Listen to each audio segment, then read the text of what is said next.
Dear student, आज हम discuss करने जा रहे हैं 25 जुलाई यानी 2021 25 जुलाई 2021 का शिफ्ट 1 का पेपर हम डिस्कस करने जा रहे हैं जो जेईई मेन का हुआ था। और स्टार्ट करने से पहले मैं अपने बारे में इंट्रोड्यूस कर दूं। माई सेल्फ ए सर और ए स्क्वायर सर, और मैं मोशन के अंदर सीनियर फैकल्टी हूं और लास्ट 17 ईयर से मैं बच्चों को गाइड कर रहा हूं, उनको पढ़ा रहा हूं। ओके, तो ज़्यादा टाइम नहीं खराब करेंगे, हम स्टार्ट करते हैं, सीधे अपने पेपर की तरफ चलते हैं बच्चों। तो पेपर स्टार्ट करते हैं 25 जुलाई शिफ्ट 1 जेईई मेन 2021।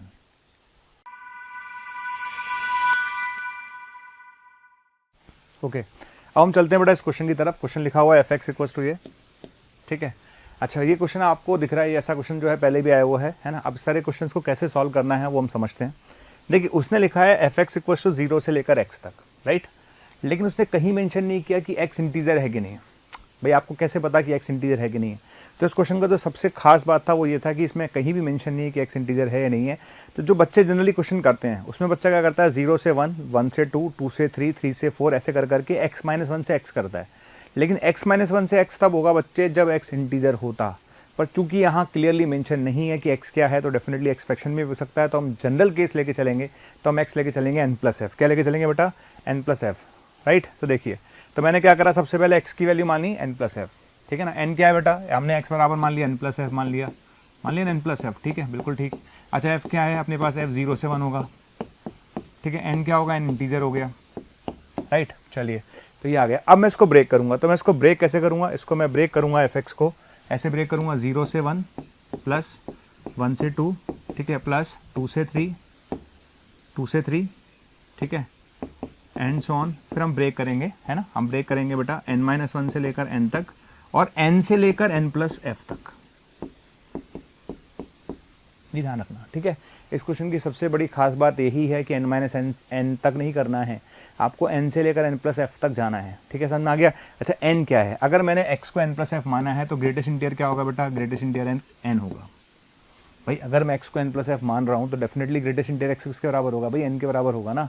तो बात खत्म हो गई, ठीक है। तो जो ब्रेक करने का तरीका वो सीखो, क्योंकि ऐसे क्वेश्चंस फिर आते हैं, काम आएंगे दोबारा। तो 0 से 1, 1 से 2, 2 से 3, 3 से 4, n माइनस 1 से n और n से लेकर n प्लस एफ तक। और 0 से लेकर 1 में, 0 से लेकर 1 में अगर मैं बात करूं तो 0 से लेकर 1 में बॉक्स क्या होगा? 0, ठीक है ना। 0 से 1 में बॉक्स क्या होगा बेटा? 0। तो ये 0 आएगा, 1 से 2 में 1 आएगा, 2 से 3 में 2 आएगा, ठीक है। n माइनस 1 से n में n माइनस 1 आएगा, क्लियर, ठीक है। और n से n प्लस एफ में n आएगा। यही इंपॉर्टेंट है, ठीक है, ये आ जाएगा। जहाँ सब जगह dx तो आप लगा ही लेंगे, उसमें कोई चैलेंज है ही नहीं बेटा, dx लगाना कोई बड़ी बात नहीं है। तो dx आप लगाते जाइए, dx आप लगाते जाइए, क्लियर। आगे बढ़े। अच्छा, इसका वैल्यू निकालेंगे 0 आएगा, इसका वैल्यू निकालेंगे 1 आएगा, इसका वैल्यू निकालेंगे 2 आएगा, इसका वैल्यू निकालेंगे n माइनस 1 आएगा, और इसका वैल्यू निकालेंगे तो n साथ में n plus f minus n, dx का x हो जाएगा ना, तो n तो बाहर आ जाएगा, ठीक है। और फिर साथ में क्या आएगा? n plus f minus n, यानी f बचेगा, राइट। तो अल्टीमेटली देखिए आपके सामने चीज़ें दिख रही होंगी, आपके सामने मैंने लिखा हुआ एक्सप्रेशन, तो बेटा ये आ जाएगा, है ना। और यहाँ से लेकर यहाँ तक का फॉर्मूला सबको पता है। कौन सा फॉर्मूला सर? अरे फॉर्मूला होता है ना n इंटू एन प्लस 1/2। कौन सा formula? n into n plus 1/2, n into n plus 1/2। और n की जगह क्या है? n की जगह बेटा n माइनस 1 है, ठीक है। तो फॉर्मूला होता है n इंटू एन माइनस 1/2 और n की जगह क्या है? n minus 1। तो क्या बन जाएगा? n minus 1 into n/2 plus nf। nf कहाँ से आया बेटा? यहाँ से आया, क्लियर। तो ये आ जाएगा, ठीक। n की जगह वापस क्या रखेंगे? हम बोल चुके हैं कि हमने x equals to n plus f माना था, तो ग्रेटेस्ट इंटीजर x n हो गया बच्चे। तो हम क्या करेंगे? इस n को उठाकर लिखेंगे greatest integer x minus 1/2 plus n की जगह ग्रेटेस्ट इंटीजर x। और f क्या है? f तो 0 से 1 है, f क्या है? f तो 0 से 1 है, और 0 से 1 अगर f है तो इसका मतलब क्या है? फ्रैक्शनल पार्ट ऑफ x है। क्या है? फ्रैक्शनल पार्ट ऑफ x है। तो दैट्स वाई बेटा ये फ्रैक्शनल पार्ट ऑफ x है। तो ये आपका फंक्शन निकल कर आ गया। तो फंक्शन यहाँ तक क्लियर होना चाहिए कि भाई फंक्शन क्या निकल कर आया। तो ये मेरा फंक्शन आ चुका है, ठीक है, फंक्शन आ गया। अब फंक्शन आने के बाद अब हम क्या चाहते हैं इसमें वो देख लेते हैं। अब हम अल्टीमेटली क्या चाहिए हमें, ठीक है। तो यहाँ तक आ गया। इसके बाद देखिए मैं क्या करूँगा, यहाँ तक आगे बढ़ते हैं। ओके, यहाँ तक आ गए। यहाँ तक आने के बाद क्या करेंगे? देखिए फंक्शन आ चुका है मेरे पास, ठीक है। तो फंक्शन कितना है मेरे पास? फंक्शन आ गया ग्रेटेस्ट इंटीजर x आ गया, ग्रेटेस्ट इंटीजर x माइनस 1 आ गया, ठीक है। ये आ गया फंक्शन, डिवाइड बाय कितना आ गया? 2 आ गया, ठीक, प्लस ग्रेटेस्ट इंटीजर x आ गया, प्लस और ये फ्रैक्शनल पार्ट ऑफ x आ गया, राइट। अगर आप f ऑफ n निकालते हैं, क्या निकालते हैं बेटा? f ऑफ n निकालते हैं।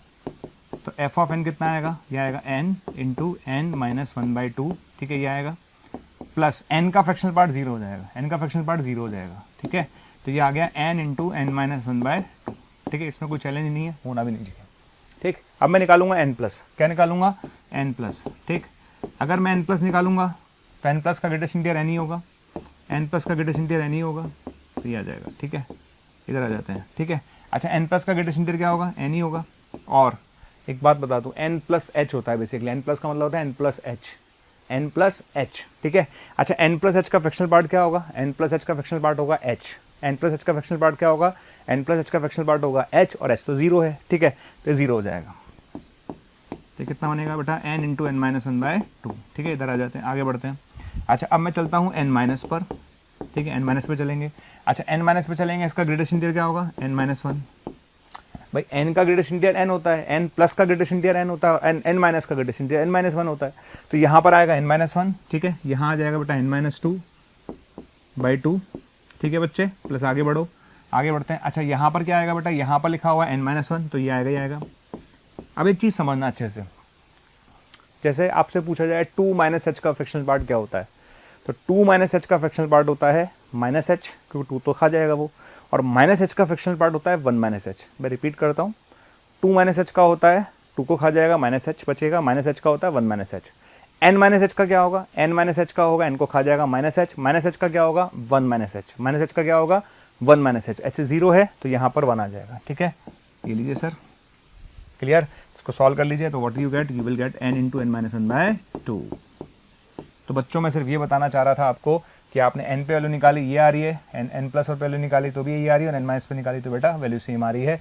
इसका मतलब ये फंक्शन ऑल इंटीजर्स पर कंटिन्यूस है, ऑल इंटीजर्स पर कंटिन्यूस है। Similarly you can check for differentiability, आप डिफरेंशियबिलिटी के लिए भी चेक कर सकते हैं। दो चीज़ें निकालनी है, एफ डैश एन प्लस और एफ डैश एन माइनस, तो वो आप आराम से चेक कर सकते हैं। तो मैं यहाँ से कंक्लूड कर सकता हूँ, मैं क्या कंक्लूड कर सकता हूँ बेटा, कि n प्लस पर वैल्यू ये आ रही है, n माइनस पर वैल्यू ये आ रही है, हमने निकाली, तो यहाँ पर ये आ ही रही है, तो इसका मतलब फंक्शन इज कंटिन्यूस। फंक्शन कैसा है बेटा, कंटिन्यूस तो है, लेकिन इंटीग्रल पॉइंट्स पर डिफरेंशियबल नहीं है। ठीक है, डिफरेंशियबिलिटी आप खुद चेक कर लीजिएगा, वो आपका काम है, आप चेक कर सकते हैं, तो आप आराम से चेक कर पाएंगे। राइट, ओके, तो अपन ये बोल सकते हैं। ठीक, तो आपको आंसर बताइए इस क्वेश्चन का, आगे बढ़ते हैं। क्वेश्चन नंबर, इसका आंसर थर्ड हो गया बेटा। ठीक है, चलिए ओके, नेक्स्ट क्वेश्चन पर आ जाइए। नेक्स्ट क्वेश्चन की बात करते हैं हम, है ना। नेक्स्ट क्वेश्चन की अगर मैं बात करूं, ये दो क्वेश्चन बहुत अच्छा है इस पेपर के। The first question was good, अच्छा क्वेश्चन था। सेकंड क्वेश्चन जो है उसकी बात कर लेते हैं। देखिए सेकंड क्वेश्चन क्या कहता है, उसने आपको दिया कि एक फंक्शन डिफाइंड किया है n से लेकर n तक, बहुत अच्छी बात है। जी एन प्लस वन दे रखा है, जी थ्री एन प्लस टू दे रखा है, जी थ्री एन प्लस थ्री दे रखा है। ठीक है, आपसे पूछा है which of the statement is true. पहला स्टेटमेंट है जी ओ जी बराबर जी। मैं इसको चेक कर लेता हूँ भाई ट्रू है कि फॉल्स है, तो चेक करते हैं। चलिए आइए चेक करते हैं। देखिए आप देखिए 3n प्लस वन वैल्यू कितनी है, 3n plus two, 3n two पे वैल्यू कितनी है 3n प्लस थ्री, और 3n थ्री पर कितनी वैल्यू 3n प्लस वन। ठीक है, ये आपको दे रखा है, अच्छे से देखना आप, अच्छे से देखना। ठीक है, अब मैं ये चेक करना चाहता हूँ कि जी ऑफ जी एक्स जो है वो क्या एक्स क्या जी आ रहा है क्या। ठीक है, हम ये चेक करना चाहते हैं, हम इस क्वेश्चन में चेक करना चाहते हैं बेटा कि क्या जी ऑफ जी जो है वो क्या जी आ रहा है कि एक्स आ रहा है। चेक करते हैं भाई, आइए देखिए। सबसे पहले आराम से देखना, ठीक है, आराम से देखना। मैंने मान लिया मैं कैलकुलेट करना चाहता हूँ आपके सामने जी ओ और जी एक्स कैलकुलेट करना चाहता हूँ, ये मैं कैलकुलेट करना चाहता हूँ। बहुत अच्छी बात है। अच्छा, कैलकुलेट करने के लिए मैंने x की जगह क्या लिया बेटा, मैंने x की जगह ले लिया 3n प्लस वन। एक्स की जगह क्या ले लिया 3n प्लस वन, एक्स की जगह क्या ले लिया बेटा 3n प्लस वन। तो क्या बना बेटा, ये बन गया जी ऑफ 3n प्लस वन। ये क्या बनेगा, G of 3n plus one. मैंने x से 3n प्लस वन ले लिया, तो G of 3n plus one, sorry G of 3n plus one. ठीक है, तो यहाँ पर मैंने x की जगह, एक मिनट मैं इसको सही कर देता हूँ।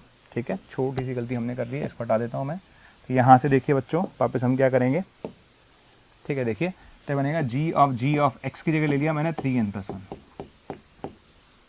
ठीक, हम ये चेक करना चाहते हैं कि जी ऑफ जी एक्स जो है क्या वो जी आ रहा है क्या नहीं आ रहा। तो हमने x के लिए ले ली बेटा 3n प्लस वन ले ली। ठीक है, जी 3n प्लस वन किसके बराबर है, जी 3n प्लस वन किसके बराबर है 3n प्लस टू के। जी 3n प्लस वन किसके बराबर है 3n प्लस टू के। जी 3n प्लस टू किसके बराबर है 3n प्लस थ्री के। ठीक है, तो जी 3n प्लस टू किसके बराबर है 3n प्लस थ्री के, और जी 3n प्लस थ्री किसके बराबर है 3n प्लस वन के। तो आप सोचो, आपने 3n प्लस वन से चालू करा था और 3n प्लस वन मिला, मतलब जी ऑफ जी एक्स किसके बराबर आ रहा है x के। ठीक है, मतलब बच्चे जी ऑफ जी एक्स के बराबर आ रहा है एक्स के।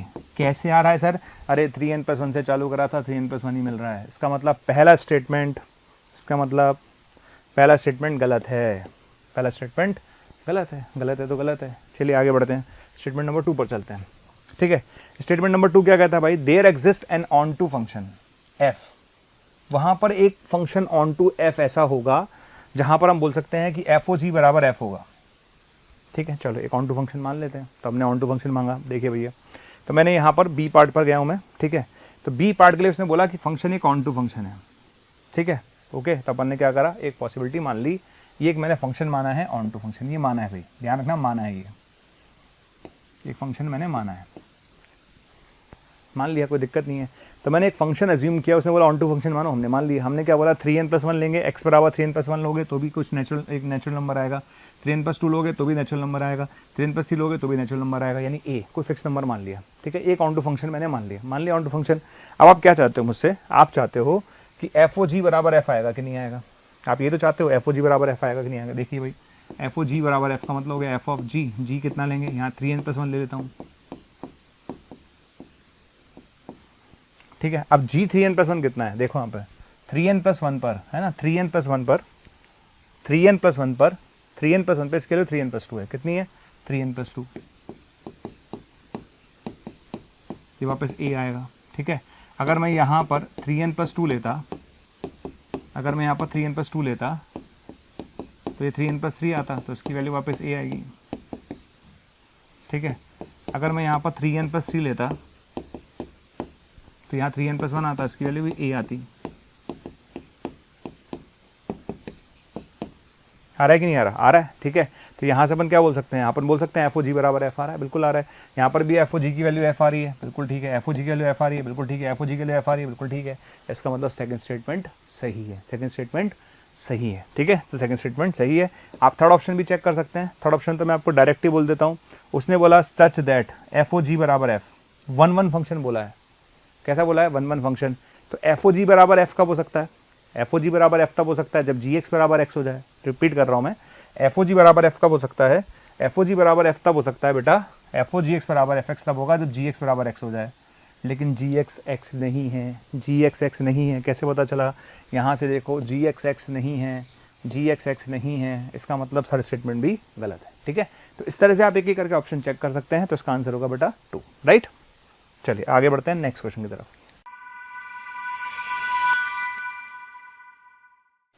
चलिए नेक्स्ट क्वेश्चन हम देखते हैं। नेक्स्ट क्वेश्चन बहुत ही बढ़िया और एक सिंपल क्वेश्चन है। मतलब क्वेश्चन नंबर 1 और 2 जो थे बहुत टाइम टेकिंग थे, पर question number 3 is a good question but a very small question. देखिए, ओके, उसने बोला 9 distinct balls be distributed among 4 boxes. 4 boxes आपके पास हैं, उनमें 9 बॉल्स को डिस्ट्रीब्यूट करना है। 4 बॉक्स मेरे पास हैं, उसमें अपन को 9 बॉल्स को रखना है। ठीक है, उसमें से क्या कहा उसने कि जो B3 वाला उसके अंदर 3 बॉल आएंगी। ये भाई साहब, इस B3 वाले के अंदर 3 बॉल आएंगी, फिक्स कर दिया आपने। जब इसके अंदर 3 बॉल ही आएंगी तो 3 बॉल सेलेक्ट कर लो, फिक्स 3 बॉल जाएंगी, ये तो फिक्स हो गया। तो 3 बॉल सेलेक्ट कर लो, तो 9 में से 3 बॉल सेलेक्ट करो भाई, 9 में से 3 बॉल सेलेक्ट करो। मैं फेवरेबल की बात कर रहा हूँ कि भाई B3 में 3 बॉल जाएंगी, तो 9 में से 3 बॉल सेलेक्ट करो। ये तो गई B3 में, गई बेटा। ठीक है, तो 3 बॉल तो B3 में गई, काम खत्म, B3 का काम खत्म। अब बची कितनी बॉल? 6 बॉल। 6 बॉल्स मेरे पास बची हैं और 3 मेरे पास बॉक्स बचे हैं। B1 बचा है, B2 बचा है और B4 बचा है बेटा। 3, सोचो आप, 6 बॉल बची हैं और 3 बॉक्स बचे हैं और कोई रेस्ट्रिक्शन नहीं है। तो जो 6 बॉल बची हैं, पहली बॉल के पास क्या चॉइस है? अरे पहली बॉल के पास चॉइस है, मैं B1 में जाऊं सर, मैं B2 में जाऊं सर, मैं B4 में जाऊं सर। तो पहली वाले के पास कितनी चॉइस है? 3 चॉइस हैं। दूसरी बॉल के पास कितनी चॉइस हैं? 3 चॉइस हैं। तो हर बॉल के पास कितनी चॉइस हैं? 3 चॉइस हैं। तो 6 बॉल थी, 6 बॉल थी तो हो गया 3 की पावर 6। ठीक है, तो ये हो गया बेटा फेवरेबल केस, ये हो गया फेवरेबल केस। टोटल केस आप लिख ही सकते हो, कितनी बॉल है भाई? टोटल केस आपके पास है कि टोटल केसेस हमारे पास 9 बॉल्स थी, हर बॉल के पास 4 चॉइस थी। वो B1 में जाए, B2 में जाए, B3 में जाए, B4 में जाए, तो हर बॉल के पास बेटा 4 चॉइस थी। 4 × 4 × 4 × 4 कितनी बार आएगा? 9 टाइम्स, तो 4 की पावर 9। ठीक है, तो टोटल केसेस हो गए 4 की पावर 9। कितना हो गया? 4 की पावर 9। क्लियर? बस, तो आपने जो रिजल्ट निकाला है उसको इसके इक्वल करना है, बस सॉल्व कर लीजिए, किया जाएगा, राइट। तो इसको देखिए क्या करेंगे, ये जो आपने केसेस निकाले हैं ये जो आपने केसेस निकाले हैं बेटा, इस केसेस को हम किसके बराबर करेंगे, इस केस को इसके बराबर कर देंगे, जो गिवन था इसके बराबर कर देंगे, किसके बराबर, इसके बराबर कर देंगे। ठीक है, समझ में आ गया, इसके बराबर कर देंगे तो आपका आंसर आ जाएगा। इसको ऐसे कर दीजिए, है ना, तो के आ जाएगा सीधा। तो बेटा यहाँ से के निकल कर आ जाएगा, के की वैल्यू आ रही है 28/9 और के आ गया 28/9। तो उसने पूछा है किस में सेटिस्फाई करता है। देखिए, जिन बच्चों को सॉल्व नहीं करना आता, इसका मतलब होता है -1 से 1, इसका वैल्यू आता है 2 से 4, इसका वैल्यू आता है 2 से 4, यानी 28/9 2 से 4 के बीच में आ रहा है, यस आ रहा है। तो उसका आंसर हो गया बेटा ये वाला पार्ट। तो आप आपका आंसर कौन सा देंगे, आपका आंसर होगा 3। ठीक, आगे बढ़ते हैं। क्वेश्चन नंबर 4 पर आ जाइए। देखिए, क्वेश्चन नंबर 4 एक जैसे कहते हैं नॉर्मल क्वेश्चन आता है, बिल्कुल ज़्यादा मतलब रीजनिंग का सबसे आसान क्वेश्चन जो हो सकता था वो है। ठीक है, मैं आपको बताता जाता हूँ क्या करेंगे। देखिए, पहली स्टेप, देखिए पी इंक्लिनेशन क्यू जो होता है, ये प्रॉपर्टी होती है, it can be written as negation of p और क्यू, ये प्रॉपर्टी होती है। ठीक है ना, तो पी इंक्लिनेशन क्यू को लिख सकता हूँ बेटा नेगेशन पी और क्यू, राइट। तो उस प्रॉपर्टी का मैंने यूज़ किया। तो जब मैंने इस क्वेश्चन में, ये क्वेश्चन आपको दिया हुआ था, ठीक है ना, ये क्वेश्चन आपको दिया हुआ है, ठीक है, हमने क्या करा, हमने पी इंक्लिनेशन क्यू को लिखा ये इस प्रॉपर्टी से लिख लिया। अच्छा, क्यू इंक्लिनेशन पी को लिख लिया हमने ये किस प्रॉपर्टी से, इसी प्रॉपर्टी से। कैसे लिखा भाई, अरे Q inclination negation of P, तो इस प्रॉपर्टी से क्या लिखेंगे, इसको लिखेंगे नेगेशन ऑफ क्यू और नेगेशन ऑफ पी, लिख लिया। बिल्कुल ठीक है सर, यहाँ तक आ गए, यहाँ तक आ गए बेटा। ठीक है, अच्छा अब आपको बता दूं मैं, ये दोनों आपस में इंटरचेंजेबल है। कम्युनिटिव प्रॉपर्टी कहती है कि नेगेशन ऑफ क्यू और नेगेशन ऑफ पी लिखो, या नेगेशन ऑफ पी और नेगेशन ऑफ क्यू लिखो, एक ही बात है। तो इसको ऐसे लिखो या ऐसे लिखो बेटा, एक ही बात है। तो कम्युनिटिव प्रॉपर्टी से इस एक्सप्रेशन को मैंने ऐसे लिख लिया। तो अल्टीमेटली हम यहाँ पहुँच गए। ठीक है, सारे बच्चे पहुँच गए यहाँ तक, सर बिल्कुल पहुँच गए। यहाँ तक आने के बाद एक छोटी सी बात, जो हम डिस्ट्रीब्यूटेड प्रॉपर्टी हम पढ़ाते हैं बच्चों को। डिस्ट्रीब्यूटेड प्रॉपर्टी क्या होती है बेटा, डिस्ट्रीब्यूटेड प्रॉपर्टी होती है नेगेशन ऑफ पी, ठीक है, और ठीक है क्यू और नेगेशन ऑफ क्यू। बेटा इस प्रॉपर्टी को पता क्या लिख सकते हैं, प्रॉपर्टी जाना जरूरी है, प्रॉपर्टी जाना जरूरी है। तो क्या लिख सकते हैं, नेगेशन ऑफ पी और Q and negation of p और नेगेशन ऑफ क्यू, ये प्रॉपर्टी होती है बेटा। आराम से आप पढ़ लीजिए। आपने अगर रीजनिंग की तैयारी करी हुई तो आपको पता होगा बेटा ये प्रॉपर्टी होती है। तो बेटा मैंने इसी एक्सप्रेशन को देखो, जो मैंने आपके सामने लिखा है, इसी चीज़ को ऐसे लिख सकते हैं, दोनों बराबर हैं, ये दोनों आपस में इक्वल है। क्लियर है। तो बेटा इस चीज़ को ऐसे लिखो या इस चीज़ को ऐसे लिखो, एक ही बात है। क्लियर। और अगर आप क्यू और नेगेशन क्यू में अगर देखेंगे तो क्यू और नेगेशन क्यू यहाँ से अपने पास, ये तो फॉल्स ही हो जाएगा। तो इसका आंसर आ जाएगा नेगेशन ऑफ पी। क्या आंसर आ जाएगा बेटा, नेगेशन ऑफ पी। क्लियर, इसमें कोई चैलेंज नहीं है। क्लियर है, कोई दिक्कत। आगे बढ़ते हैं नेक्स्ट क्वेश्चन पर। नेक्स्ट क्वेश्चन पर आ जाइए। Let the foot of the perpendicular form a point P 1 2 1 to the straight line. वो कहता है कि 1 2 -1 से इस स्ट्रेट लाइन पर आप एक फुट ऑफ परपेंडिकुलर ड्रॉ करते हैं, जिसे उसने n बोला है। चलिए सबसे पहले ड्रॉ कर लेते हैं, लीजिए सर। ठीक है, तो इस पॉइंट से मैंने इस लाइन पर एक फुट ऑफ परपेंडिकुलर ड्रॉ करा। ठीक है, अब देखिए क्या होगा। अच्छा, आप लोग समझदार हैं, है ना, आप लोगों को बताने की ज़रूरत नहीं है। ये जो लाइन मुझे दे रखी है आपने, है ना, इस लाइन पर कोई भी पॉइंट लेना है तो क्या लूँगा, x/1 है, y/0 है ना, z/, ठीक है, ये लिखा हुआ बेटा -1। ठीक है, इसको मैं मान लेता हूँ लेट लैम्डा। तो इस लाइन पे कोई पॉइंट लूँगा तो क्या ले लिया मैंने, लैम्डा 0 और माइनस लैम्डा, ये पॉइंट ले लिया। ठीक है ना, इस पॉइंट को फिलहाल मैंने n नाम दिया। क्या नाम दिया बेटा, n। ठीक है, चलिए, तो इस पॉइंट से मैंने इस पर परपेंडिकुलर डाला, परपेंडिकुलर डालते ये पॉइंट आ गया n, तो ये बन गया Pn। क्या बन गया, Pn। ठीक है, तो Pn के dr लिखेंगे हम क्या लिखेंगे, Pn के dr लिख लेते हैं। ठीक है, तो drs ऑफ Pn, ठीक है ना, drs ऑफ Pn क्या लिखेंगे भैया, Pn के dr क्या लिखेंगे हम लैम्डा -1, ठीक है, फिर लिखेंगे -2, फिर ठीक है, और फिर लिखेंगे -λ+1। ठीक है, तो Pn का dr क्या लिखेंगे बेटा, लैम्डा -1 लिखेंगे, -2 -λ+1 लिख लिया। और एक चीज़ और ध्यान रखना, ये जब आप परपेंडिकुलर ड्रॉ करते हैं ना बेटा, जब आप परपेंडिकुलर ड्रॉ करते हैं तो परपेंडिकुलर आपने लाइन पर ड्रॉ किया, तो ये परपेंडिकुलर जो आपने ड्रॉ किया है ये लाइन के परपेंडिकुलर है। लाइन के पैरेलल के dr क्या है, लाइन के पैरेलल के dr क्या है, लाइन के पैरेलल के dr क्या है, 1 0 और -1। ठीक है, तो चूंकि ये Pn इस लाइन के परपेंडिकुलर है, यानी अगर पी एन लाइन के परपेंडिकुलर है तो पी एन का इसके साथ डॉट प्रोडक्ट क्या होगा, 0 होगा। तो पी एन का 1 0 -1 के साथ डॉट प्रोडक्ट क्या होगा, 0 होगा। इसको 0 कर दीजिए तो यहाँ से n निकल कर आ जाएगा, यानी n पॉइंट आ जाएगा। क्लियर, समझ में आ गया। तो मेन चीज़ समझो कि वो परपेंडिकुलर था, लाइन के परपेंडिकुलर है तो लाइन के पैरेलल वेक्टर के साथ उसका डॉट 0 होगा। डॉट 0 होते ही मेरे पास लैम्डा आएगा, और लैम्डा आते ही मेरे पास बेटा n पॉइंट आ गया, यानी n की वैल्यू आ गई है। तो n पॉइंट निकल गया हमारे पास। तो n पॉइंट की वैल्यू कितनी आ गई, जो भी आ गई अपने पास आ चुकी है, राइट। अब आगे बढ़ो, क्वेश्चन में क्या कहता है, लेंदी है क्वेश्चन, आसान है लेकिन लेंदी, आगे बढ़ो। ठीक है, let a line be drawn from P parallel to the plane, parallel to the plane. एक प्लेन के पैरेलल लाइन ड्रॉ करते हैं जो लाइन को Q पर मिलती है। चलिए, इस पॉइंट से वो कहता है एक लाइन ड्रॉ करो, इस पॉइंट से एक लाइन ड्रॉ करो जो इस लाइन को Q पर मिलती है। वो कहता है इस पॉइंट से एक लाइन ड्रॉ करो जो इस लाइन को Q पर मिलती है, और ये जो लाइन PQ दिख रही है ना, ये PQ इस प्लेन के पैरेलल है। वो ये कह रहा है आपसे कि जो PQ है वो प्लेन के पैरेलल है। थोड़ा फील करते हैं वापस, फील वापस करो। जो Q पॉइंट है वो लाइन पर है तो पॉइंट मानना पड़ेगा, बिल्कुल मानना पड़ेगा। पिछली बार हमने पॉइंट क्या माना था, लैम्डा 0 माइनस लैम्डा। इस बार क्या मान लिया, म्यू 0 और माइनस म्यू मान लिया, ठीक है। और चूंकि ये लाइन प्लेन के पैरेलल है, तो लाइन अगर प्लेन के पैरेलल है तो प्लेन का नॉर्मल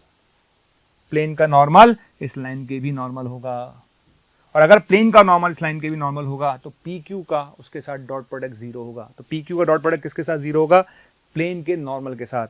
प्लेन के नॉर्मल क्या है, प्लेन का नॉर्मल है बेटा 112। प्लेन का नॉर्मल क्या है 112, प्लेन का नॉर्मल क्या है 112, ठीक है। तो PQ का 112 के साथ डॉट प्रोडक्ट 0 कर दो, तो PQ का 112 के साथ डॉट प्रोडक्ट हमने 0 किया। 0 करते ही हमारे पास म्यू की वैल्यू जो आएगी, हमारे पास म्यू की वैल्यू आएगी -1, ठीक है। और म्यू की वैल्यू -1 आने का मतलब है Q पॉइंट आ जाएगा मेरे पास, Q पॉइंट आ जाएगा -1 0 और 1। क्लियर। तो क्या मेरे पास Q पॉइंट आ गया, क्या मेरे पास N पॉइंट आ गया। तो मेरे पास दोनों पॉइंट आ चुके हैं बेटा, दोनों पॉइंट आ गए तो बस क्वेश्चन खत्म हो गया। क्यों, अब आपने क्या पूछा है, angle between PN and PQ। Simple सा क्वेश्चन बचा, एंगल बिटवीन PN PQ, ठीक है। दो वेक्टर्स के बीच में एंगल कैसे निकालते हैं, तो दो वेक्टर्स के बीच में एंगल निकालते हैं बेटा PN dot PQ upon mod PN mod PQ। ये आपका आंसर है। तो कैसे निकालेंगे एंगल, ठीक है। PN पता है, P पता है, N पता है, तो PN वेक्टर आ जाएगा।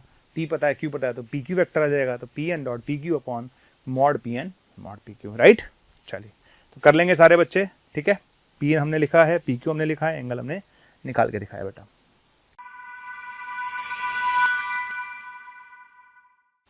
नेक्स्ट क्वेश्चन पर आइए। एक नॉर्मल रेंज का क्वेश्चन है, बिल्कुल आसान है, मोनोटोनिसिटी का क्वेश्चन है, आसान सा क्वेश्चन है। देखिए, वो कहता है फंक्शन आपको दे रखा है और आपसे पूछा है डिक्रीजिंग है कि इंक्रीजिंग है। कोई दिक्कत नहीं, अपन ने इसको डिफरेंशिएट किया।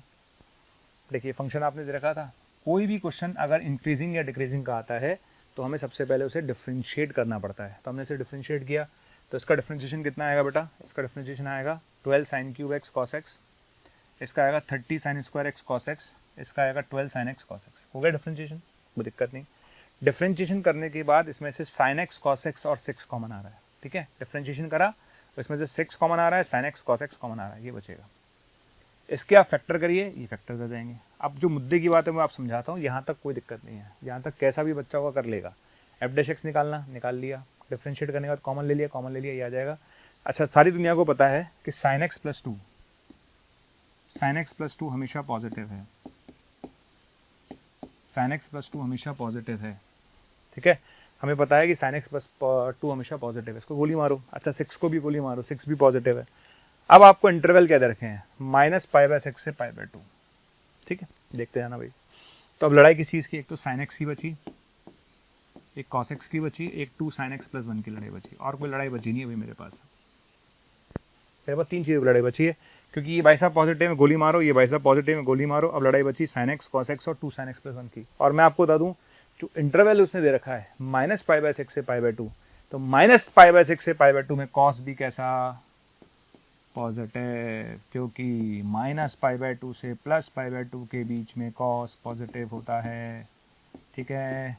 चलिए, तो लड़ाई किस बात की बची, अब सिर्फ दो बचे अपने पास। कौन दो बचे, एक s बचा, बिल्कुल ठीक है सर, एक 2s प्लस 1 बचा, बिल्कुल ठीक है बेटा। अब बताओ सर क्या करें, बस चेक कर लो, ठीक है। तो काम करो, आप एक काम करो, 0 से 90 में तो चेक करने की ज़रूरत ही नहीं है। 0 से 90 में तो हम श्योर हैं। कैसे श्योर हैं, कि कि अगर मैं x की वैल्यू 0 से 90 लेता हूँ, x की वैल्यू 0 से 90 लेता हूँ तो ये भी पॉजिटिव है और ये भी पॉजिटिव है। तो 0 से 90 में तो हम श्योर हैं कि ये भी पॉजिटिव है, ये भी पॉजिटिव है, तो एफ डैश एक्स पॉजिटिव आएगा, यानी इंक्रीजिंग आएगा भैया। ठीक है, तो 0 से 90 में मुझे दिमाग लगाने की ज़रूरत नहीं है, ये भी पॉजिटिव है और वो भी पॉजिटिव है, सारे पॉजिटिव है, इसका मतलब फंक्शन इंक्रीजिंग है। क्लियर, समझ में आ गया। तो लड़ाई किस बात की है? लड़ाई है नेगेटिव -π/6 से π/2 में, -π/6 से 0 में। ठीक है, तो 0 से 90 में लड़ाई नहीं थी, लड़ाई थी -π/6 से 0 में। और आपको बता दूं -π/6 से 0 में आप कोई भी पॉइंट लेके देखना, कोई भी लो आप, जो आपको पसंद हो वो पॉइंट लेके देखना। तो -π/6 से 0 में ये भाई साहब नेगेटिव होंगे, ये तो होंगे ही नेगेटिव, साइन तो होता ही नेगेटिव -π/6 से 0 में। और -π/6 से 0 में आप कोई भी एंगल लेके देखना, ये टर्म पॉजिटिव आएगी। ठीक है, तो ये वाला तो नेगेटिव आएगा और ये पॉजिटिव आएगा, नेगेटिव इंटू पॉजिटिव नेगेटिव हो गया, तो एफ डैश एक्स नेगेटिव हो जाएगा, यानी फंक्शन डिक्रीजिंग आएगा, फंक्शन डिक्रीजिंग आएगा। तो इस क्वेश्चन का आंसर क्या होगा? वो आपसे बोलता 0 से 90 में तो बोलते हैं इंक्रीजिंग, वो बोलता -π/6 से 0 में तब बोलते हैं डिक्रीजिंग, राइट। तो आंसर क्या होगा बेटा? आंसर आएगा इंक्रीजिंग इन -π/6 से 0 गलत, डिक्रीजिंग 0/2 गलत, डिक्रीजिंग इन यस ये सही है, थर्ड आंसर है इसका। ठीक है, इस क्वेश्चन का आंसर क्या है? थर्ड। तो एक नॉर्मल क्वेश्चन था, कोई ताबड़तोड़ नहीं था। हम चलते हैं क्वेश्चन नंबर 7 पर। ये लीजिए सर, एक और आसान क्वेश्चन आपकी तरफ, बिल्कुल आसान, बिल्कुल चिल क्वेश्चन कहते हैं, चिल, APGP का। उसने लिखा है S3n बराबर 3 टाइम्स ऑफ S2n, है ना। ओके, 3n टर्म्स का सम और 2n टर्म्स का सम।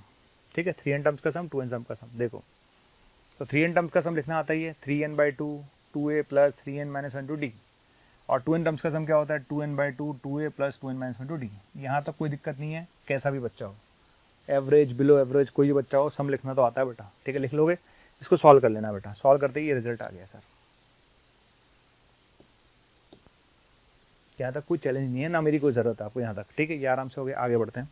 अब आप क्या चाहते हो बेटा? आगे देखो, आप चाहते हो S4n, 4n टर्म्स का सम और 2n टर्म्स का सम का रेशो। चलो भाई, 4n टर्म्स का सम लिख लेंगे, 4n/2 2a plus 4n - 1 2d simple, 2n/2 2a plus 2n - 1 2d simple. ठीक है, अब क्या होगा भैया? n/2 से n/2 विदा हुआ, बिल्कुल ठीक है, ये से विदा हुआ, बिल्कुल ठीक है। अब सोचना, जो सोचने वाला काम था अब चालू होगा। कैसे? देखिए, यहाँ 4n d है, क्या है? 4n d। हमने क्या करा? 2a प्लस n - 1 2d लिखा, 2a प्लस n - 1 2d लिखा, 4n d था ना, 3n d बच गया, 4n d था, 3n d बच गया। इधर आ जाइए, यहाँ पर 2a प्लस n - 1 2d लिखा, यहाँ 2n d था तो n d बच गया। ठीक है, तो 2a plus n - 1 2d 3n d बच गया, 2a plus n - 1 2d n d बच गया, ये 0 ये 0। ठीक है, n d से n d कैंसिल, 6 आंसर आ गया, 6 आंसर आ गया। ठीक, तो सिंपल, सबसे पहले आप आराम से सम लिखो बेटा, लिख लिया, सॉल्व करोगे तो ये आ जाएगा। उसके बाद इसका यूज़ करना है, तो जब आप दोनों के सम लिख लोगे तो आपको क्या करना है? 2a प्लस n - 1 2d बनाना है, 2a प्लस n - 1 2d बनाना है, ये दोनों 0 हो जाएंगे, तो आंसर आएगा 6। Answer is 6।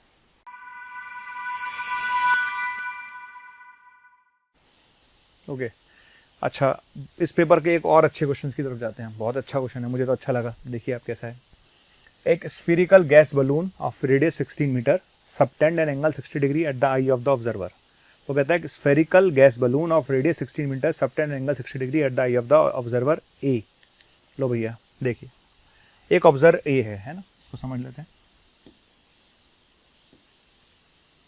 ठीक है, एक ऑब्जर्वर है और ये 60 डिग्री इस पर सबटेंड कर रहे हैं, ये 60 डिग्री इस पर सबटेंड कर रहे हैं।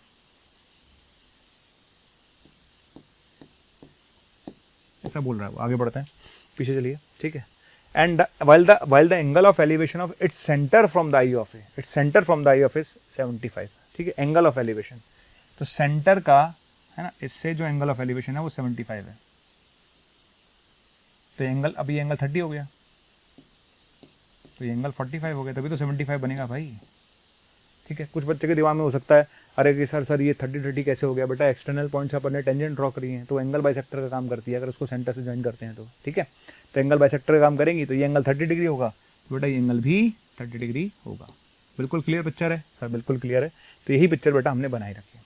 अब क्या चाहता है? आगे बढ़ो भाई साहब, क्या चाहते हैं हमसे, वही पूछ लेते हैं भाई साहब से। ठीक है, भाई साहब क्या चाहते हैं? Then the height of the top most point of the balloon from the level of the observer eye. Observer की जो आई है उससे जो टॉप मोस्ट जो वो देख सकता है, वो आपसे उसकी हाइट पूछी गई है। तो आपसे कौन सी हाइट पूछी गई भैया? लेवल ये है ऑब्जर्वर का, तो इससे टॉप मोस्ट हाइट ये है, तो ये लेंथ यहाँ से यहाँ तक पूछी गई है आपसे, ये लेंथ पूछी गई है यहाँ से, टॉप मोस्ट हाइट। कोई दिक्कत नहीं, हम निकालते हैं। कैसे करेंगे देखिए, स्टार्ट करते हैं। देखिए आराम से समझना सारे बच्चे, हमें करना क्या है, सबसे पहले मैं ये लेंथ निकालूंगा OR, क्लियर है ना। सबसे पहले मैं निकालूंगा OA। कैसे निकालूंगा, आराम से देखिएगा। ये ट्राइंगल दिख रहा है सबको, ये 30 डिग्री है, ये दिख ही रहा है सबको। तो यहाँ पर मैंने sin 30 लिख लिया। क्या लिख लिया? sin 30, ठीक है। तो sin 30 डिग्री इक्वल्स टू, मैंने क्या लिखा बेटा? तो sin 30 डिग्री लिखा 16 अपॉन OA, 16 अपॉन OA। तो बेटा OA की वैल्यू आ गई 32, OA की वैल्यू आ गई 32, OA की वैल्यू आ गई 32, ठीक है, जो हमने लिखी है, ये लीजिए, आ गया, ठीक है, sin 30 आ गया। तो यानी मेरे को कौन सी लेंथ मिल गई? मुझे ये वाली लेंथ मिल गई, ठीक है। ये लेंथ मिलते ही अब मैं इस ट्राइंगल पे जाऊंगा, देखना, मैं इस ट्राइंगल पे जा रहा हूँ, अच्छे से देखना, ये और ये, मैं इस ट्राइंगल पे जाऊंगा, ठीक है। तो ये एंगल हो गया 75, कितना हो गया? 75। तो हम लिखेंगे sin 75, हम क्या लिखेंगे? sin 75, ठीक है। तो यहाँ पर हमने लिखा sin 75 इक्वल टू, ठीक है, कौन सा रिक्वायर्ड है? ये लेंथ मुझे रिक्वायर्ड है OR, ठीक है, OR लिखेंगे। अच्छा, ये एंगल एंटी के सामने वाला क्या लिखेंगे? OA, क्या लिखेंगे? OA, ठीक है। तो sin 75 हो गया OR upon OA, clear. sin 75 की वैल्यू सबको पता है, ठीक है, लिखी हुई है आपके सामने। तो ये मैंने आपको दिखाया OR इक्वल लिख के। तो बेटा यहाँ से अपने पास OR की वैल्यू आ जाएगी, किसकी वैल्यू आ जाएगी? OR की 32, और sin 75 की वैल्यू आपके सामने लिखी हुई है, तो आप लिख लीजिएगा, ये लीजिए सर, आ गई। और आपको हाइट पूछी थी, तो OR तो आपने निकाल ही लिया, OR प्लस OT क्या है? रेडियस, ये पूरी हाइट हो जाएगी। तो आपका आंसर क्या होगा बेटा? आंसर होगा OR प्लस OT। आंसर क्या होगा? OR plus OT। OR ये रहा, और OT मतलब 16, ऐड कर लेना, आपका आंसर आ जाएगा। तो your answer will be OR plus OT। तो इसको ऐड कर लीजिएगा, आपका आंसर आ जाएगा, ठीक है। तो ये आपका आंसर आ जाएगा। हम चलते हैं बेटा क्वेश्चन नंबर 9 की तरफ। देखिए उसमें लिखा है B is very small as compare to A, है ना। अगर B A के कंपेयर में बहुत स्मॉल है, तो इसका मतलब B बाय A तो बहुत छोटा हो जाएगा।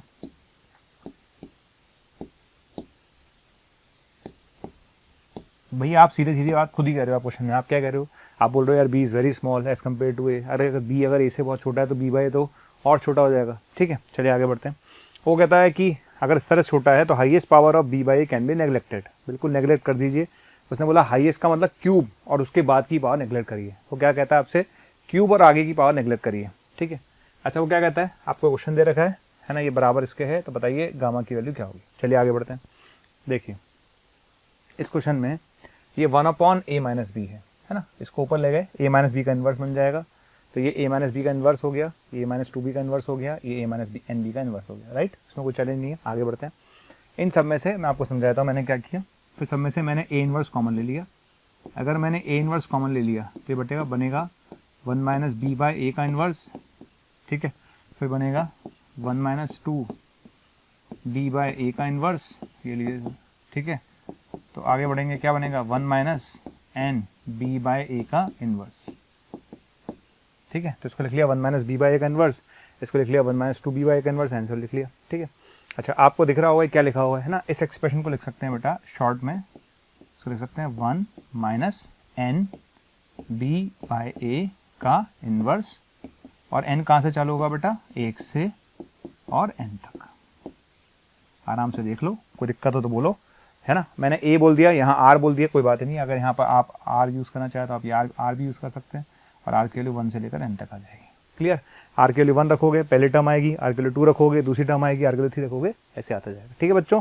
तो यहाँ तक अपन ने लिख लिया, ठीक। अब आप लोगों को एक फॉर्मूला और पढ़ाया जाता है, हम पढ़ाते ही हैं, हम पढ़ाते हैं बेटा। तो 1 माइनस एक्स का जो इन्वर्स है हम पढ़ाते हैं, वो होता है बेटा 1 plus x square and so on. Cube तो हमें लेना ही नहीं है, तो 1 माइनस एक्स का इन्वर्स होता है बेटा 1 plus x square and so on, ठीक है। तो अब क्या करेंगे, इसमें मैंने लगाया 1 माइनस एक्स की पावर -1, क्या लिखेंगे? 1 प्लस एक्स स्क्वायर। आगे को जाना नहीं है, आगे जाना नहीं ना, क्या करोगे, ठीक है। देख लिया, ये आ गया, ठीक है। अब इसके बाद क्या करेंगे? समेशन। तो 1 का समेशन n हो गया, आर का समेशन क्या होगा 1 से लेकर n तक, आर का समेशन क्या होगा 1 से लेकर n तक, n इंटू एन प्लस 1/2, ये भी आपको आता ही है। अच्छा बी स्क्वायर बाई स्क्वायर से कोई मतलब नहीं है, एन आर स्क्वायर का समेशन क्या होगा 1 से लेकर n तक आर स्क्वायर का समेशन होता है n into n plus 1 two n plus 1/6, n into n plus 1 two n plus 1/6, ये आ गया सर, आ गया। तो सबके समेशन आपने लिख लिए। समेशन लिखने के बाद आप क्वेश्चन में जाइए।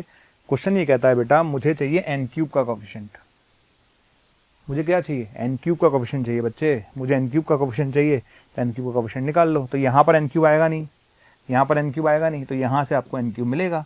तो बस n क्यूब देख लो आप, n क्यूब का कोफिशिएंट क्या आएगा, तो n क्यूब का जो कोफिशिएंट आएगा वो ये आ रहा है। तो n क्यूब का कोफिशिएंट आ रहा है बेटा बी स्क्वायर अपॉन 3a, ठीक है, बी स्क्वायर अपॉन 3a एक क्यूब होगा ये, है ना, 3a क्यूब होगा, b square upon 3a cube होगा, राइट। तो इसका आंसर होगा 1, आंसर क्या होगा 1, एक क्यूब है, ठीक है बेटा। तो आंसर इज बी स्क्वायर बटा 3a, ठीक, समझ में आ गया। एक ये क्वेश्चन बीटी का है, नेगेटिव इंडेक्स का क्वेश्चन है, बीटी का क्वेश्चन था, उसको स्टार्ट कैसे करेंगे वो मैंने आपको समझाया, ए इनवर्स कॉमन ले लेंगे बन जाएगा, इसको शॉर्ट में ऐसा लिख सकते हैं, फिर ये फॉर्मूला आपको याद होना चाहिए, स्क्वायर तक आपने इसको एक्सपेंड किया, ठीक है। उसके बाद आपको क्यूब वाली टर्म चाहिए थी, तो क्यूब वाली टर्म केवल यहाँ से मिलेगी।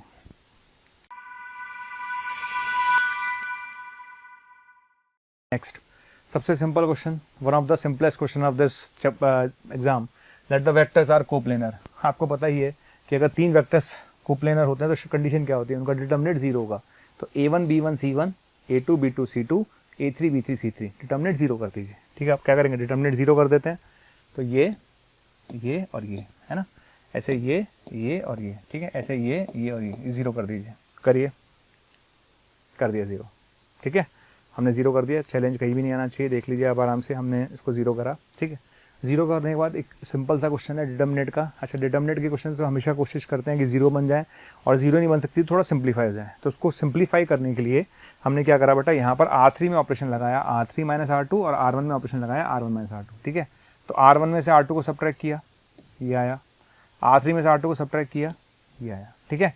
तो R1 में से R2 को सब्ट्रैक्ट किया तो ये आएगा, और R3 में से R2 को सब्ट्रैक्ट किया तो ये आएगा, आ जाएगा, तो ये आ जाएगा। इसको एक्सपेंड करेंगे, और जब आप इसे एक्सपेंड करेंगे, ठीक है, मतलब मैं इस क्वेश्चन पे इसलिए मेहनत नहीं करना चाहता क्योंकि मुझे लगता है जो बच्चा जेईई मेन की तैयारी कर रहा है उसके लिए तो बहुत नॉर्मल सी बात है डिटर्मिनेंट सॉल्व करना, राइट।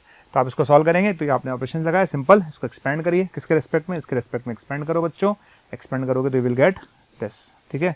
क्या मिलेगा आपको, आपको मिलेगा 2b बराबर a प्लस सी, और 2b बराबर a प्लस सी आने का मतलब है बेटा ABC AP में है, ABC AP में है, ठीक है बेटा, ABC AP में है। ये आंसर इसका सेकंड, ठीक है। तो वेक्टर का एक आसान सा क्वेश्चन।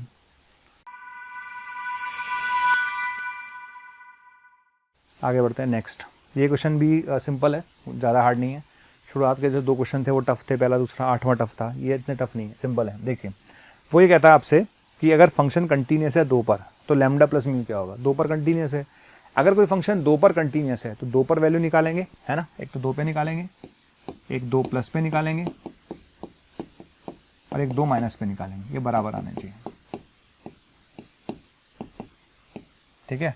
तो 2 पर वैल्यू, 2 प्लस पे वैल्यू, 2 माइनस वैल्यू बराबर आनी चाहिए, ठीक है। तो 2 पे वैल्यू कितनी है म्यू, 2 पे वैल्यू कितनी है म्यू, ठीक है ना, तो वो तो म्यू है ही।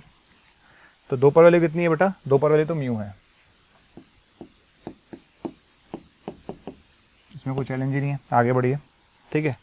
अच्छा और 2 प्लस पे अगर हम जाएं, 2 प्लस पे दिख रहा है ये रहा, ठीक है, ग्रेटर देन 2, यहाँ आएगा 2 प्लस का ग्रेटर देन 2 हो जाएगा, ठीक है, 2 प्लस का ग्रेटर देन 2 हो जाएगा, ठीक है। तो 2 प्लस पे अगर मैं जाता हूँ तो 2 प्लस पे क्या होगा, 2 प्लस पे जब 2 प्लस पे जाएंगे तो 2 प्लस का ग्रेटर देन 2 हो जाएगा, तो ये बन जाएगा 1, स्टैंडर्ड लिमिट से ये बन जाएगा 1, e की पावर 1 यानी e आ जाएगा, ठीक। तो मैं बोल देता हूँ भाई 2 प्लस पर वैल्यू e आ गई, तो बेटा यहाँ से बोल सकते हैं म्यू बराबर e आ गया, एक काम खत्म, आगे बढ़ो। अब चलते हैं 2 माइनस के पास, किसके पास, 2 माइनस के पास, 2 से छोटा ये रहा, है ना, 2 से छोटा ये रहा, ठीक। इसमें एक चीज़ बताता हूँ मैं आपको, ये मॉड में लिखा हुआ है x minus 2 into x minus 3, ठीक है, ओके, ये लिखा हुआ है, ये चीज़ दिख रही है ना, ये मॉड में लिखी हुई है x minus 2 into x minus 3। 2 से छोटा आप कोई भी नंबर लेके देखना, 2 माइनस 2 से जस्ट छोटा, 2 से जस्ट छोटा 1.99 ले लो आप, 2 माइनस का 2 से जस्ट छोटा 1.99, ठीक है। तो कोई भी नंबर लेके देखना 2 से जस्ट छोटा, आपको दिखेगा ये दोनों मिला के पॉजिटिव ही आएंगे, तो 2 माइनस पर ये पॉजिटिव के साथ खुलेगा, 2 माइनस पर ये पॉजिटिव के साथ खुलेगा। तो बच्चों देखो मैंने क्या किया, 2 माइनस पर इसको पॉजिटिव के साथ खोला, इसको पॉजिटिव के साथ खोला, लेकिन जो नीचे लिखा हुआ है ना, नीचे नीचे दिख रहा है क्या लिखा हुआ है, 5x minus x square minus 6, ये क्या लिखा हुआ है, minus x minus 2 into x minus 6। ठीक है, तो 2 माइनस पर ऊपर वाला मॉड प्लस के साथ खुलेगा, लेकिन ये जो एक्सप्रेशन नीचे देख रहे हो ये ऐसा लिखा हुआ है, तो बेटा क्या हुआ, देखो ऊपर वाला तो प्लस के साथ ही खुला, ऊपर वाला तो प्लस के साथ ही खुला, नीचे लेकिन माइनस आ रहा है, बात बराबर है, कैसे भी लिख लो, ये कैंसिल हो जाएगा, कैंसिल हो जाएगा, तो बचेगा कितना, लैम्डा बाय माइनस म्यू या माइनस लैम्डा बाय म्यू, ये बचेगा 2 माइनस। ठीक है, चलिए तो इसको बराबर कर देता हूँ, है ना। तो यहाँ से देखो म्यू की वैल्यू ई आ चुकी थी, बिल्कुल आ चुकी थी। अच्छा 2 माइनस कितना आया, 2 माइनस मेरे पास आ रहा है माइनस लैम्डा बाय म्यू आ रहा है, बिल्कुल ठीक है। अच्छा 2 माइनस की वैल्यू 2 प्लस के बराबर कर देता हूँ, 2 माइनस की वैल्यू 2 प्लस के बराबर कर देता हूँ, यानी ई के बराबर कर दिया, तो लैम्डा बराबर कितना आ गया, माइनस ई म्यू आ गया, बिल्कुल आ गया। अच्छा म्यू किसके बराबर है, ई के, तो कितना आ गया, माइनस का ई स्क्वायर आ गया, तो लैम्डा आ गया माइनस ई स्क्वायर, म्यू आ गया ई। ठीक है, लैम्डा आ गया माइनस ई स्क्वायर और म्यू आ गया ई, तो आंसर क्या होगा, दोनों को ऐड कर दो आंसर आ जाएगा, दोनों को ऐड कर दो आंसर आ जाएगा। ठीक है,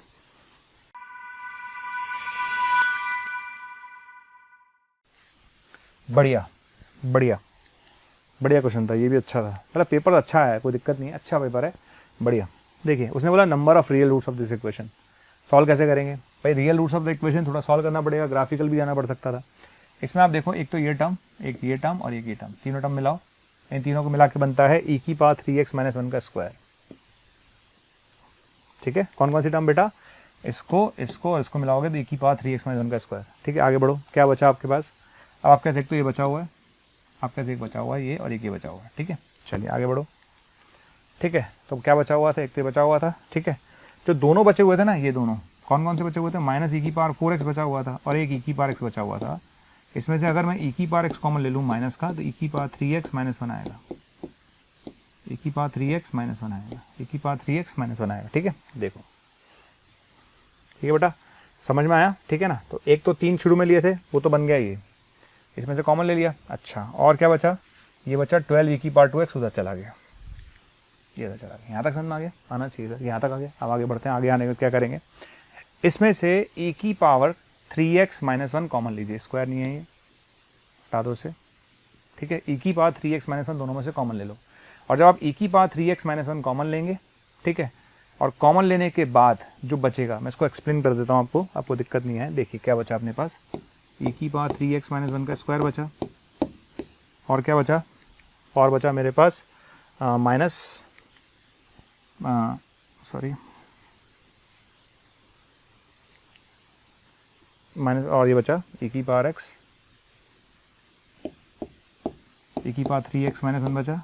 ठीक है, और बराबर बचा 12 ई की पावर 2x। ठीक है बेटा, ये बच गया। ओके, ई की पावर 3x माइनस 1 कॉमन ले ले बेटे, ले लिया, क्या बचेगा, ई की पावर 3x माइनस 1 बचेगा और माइनस ई की पावर x बचेगा, और बराबर बचेगा 12 ई की पावर 2x।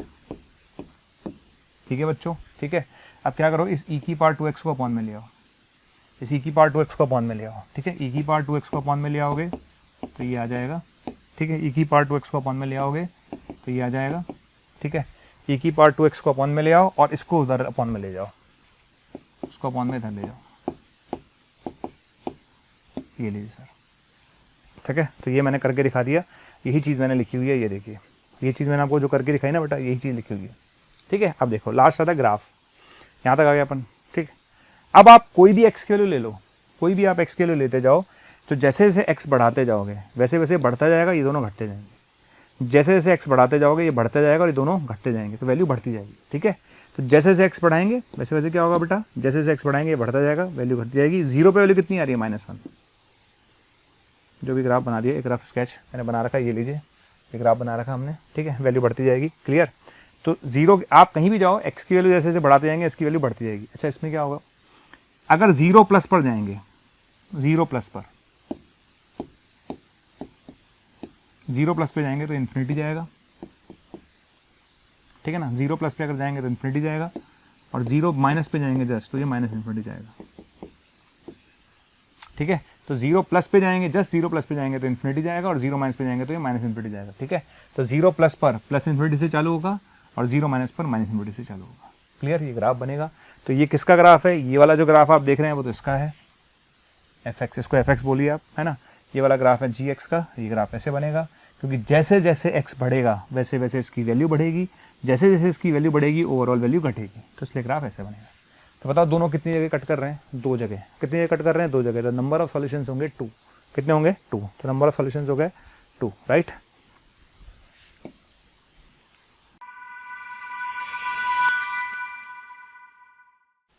नेक्स्ट क्वेश्चन पर, ये आसान है, सिंपल क्वेश्चन था, इससे पिछले वाला बहुत टफ था, अच्छा था मतलब, ठीक है। नेक्स्ट क्वेश्चन पर आइए, सिंपल।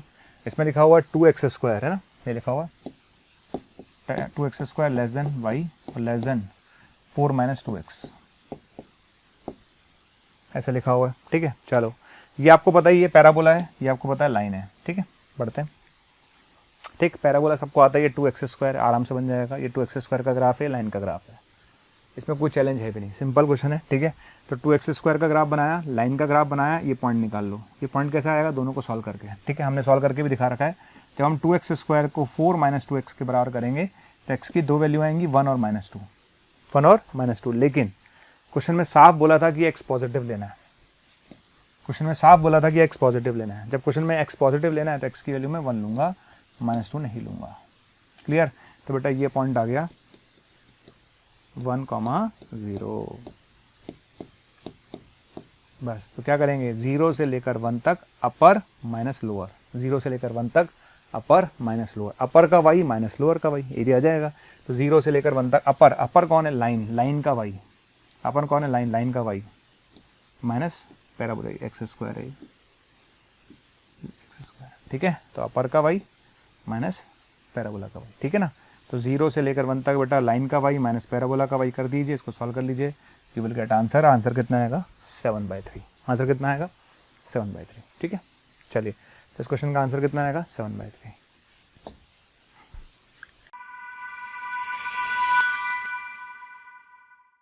नेक्स्ट, अगेन ठीक ठाक क्वेश्चन है, ट्रिग्नोमेट्री का, ठीक। अच्छा, इन दोनों एंगल्स का सम कितना है, 5x, इन दोनों एंगल्स का सम कितना है, 5x, ठीक है ना। तो आप एक काम करेंगे, इसको इसके साथ टोपी बनाओ, इसको इसके साथ टोपी बनाओ, ठीक है। बनाइए दोनों को टोपी।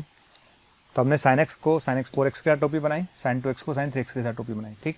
sin c + sin d हम सब जानते हैं, sin c + sin d हम सब जानते हैं, क्या होगा बेटा, 2 sin, ठीक है, c + d/2 cos c - d/2, ठीक है।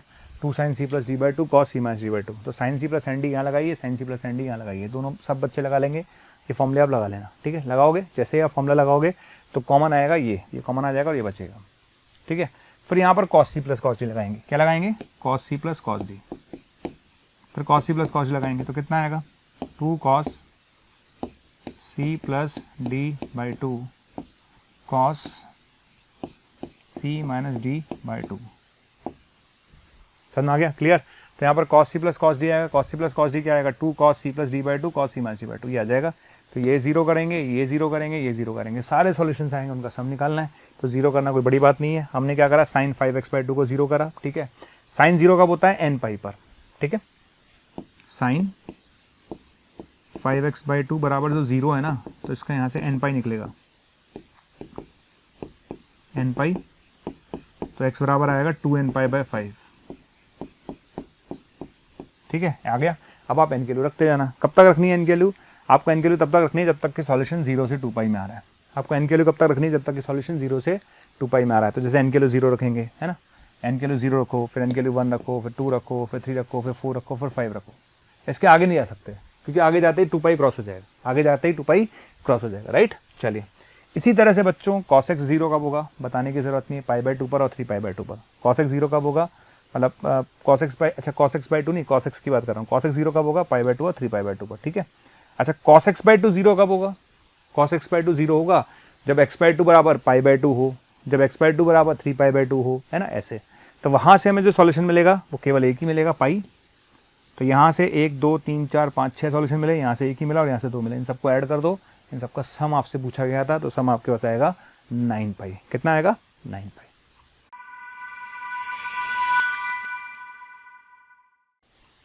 नेक्स्ट, अगेन एक सिंपल बिल्कुल ऑर्डिनरी क्वेश्चन है, क्रैमर रूल।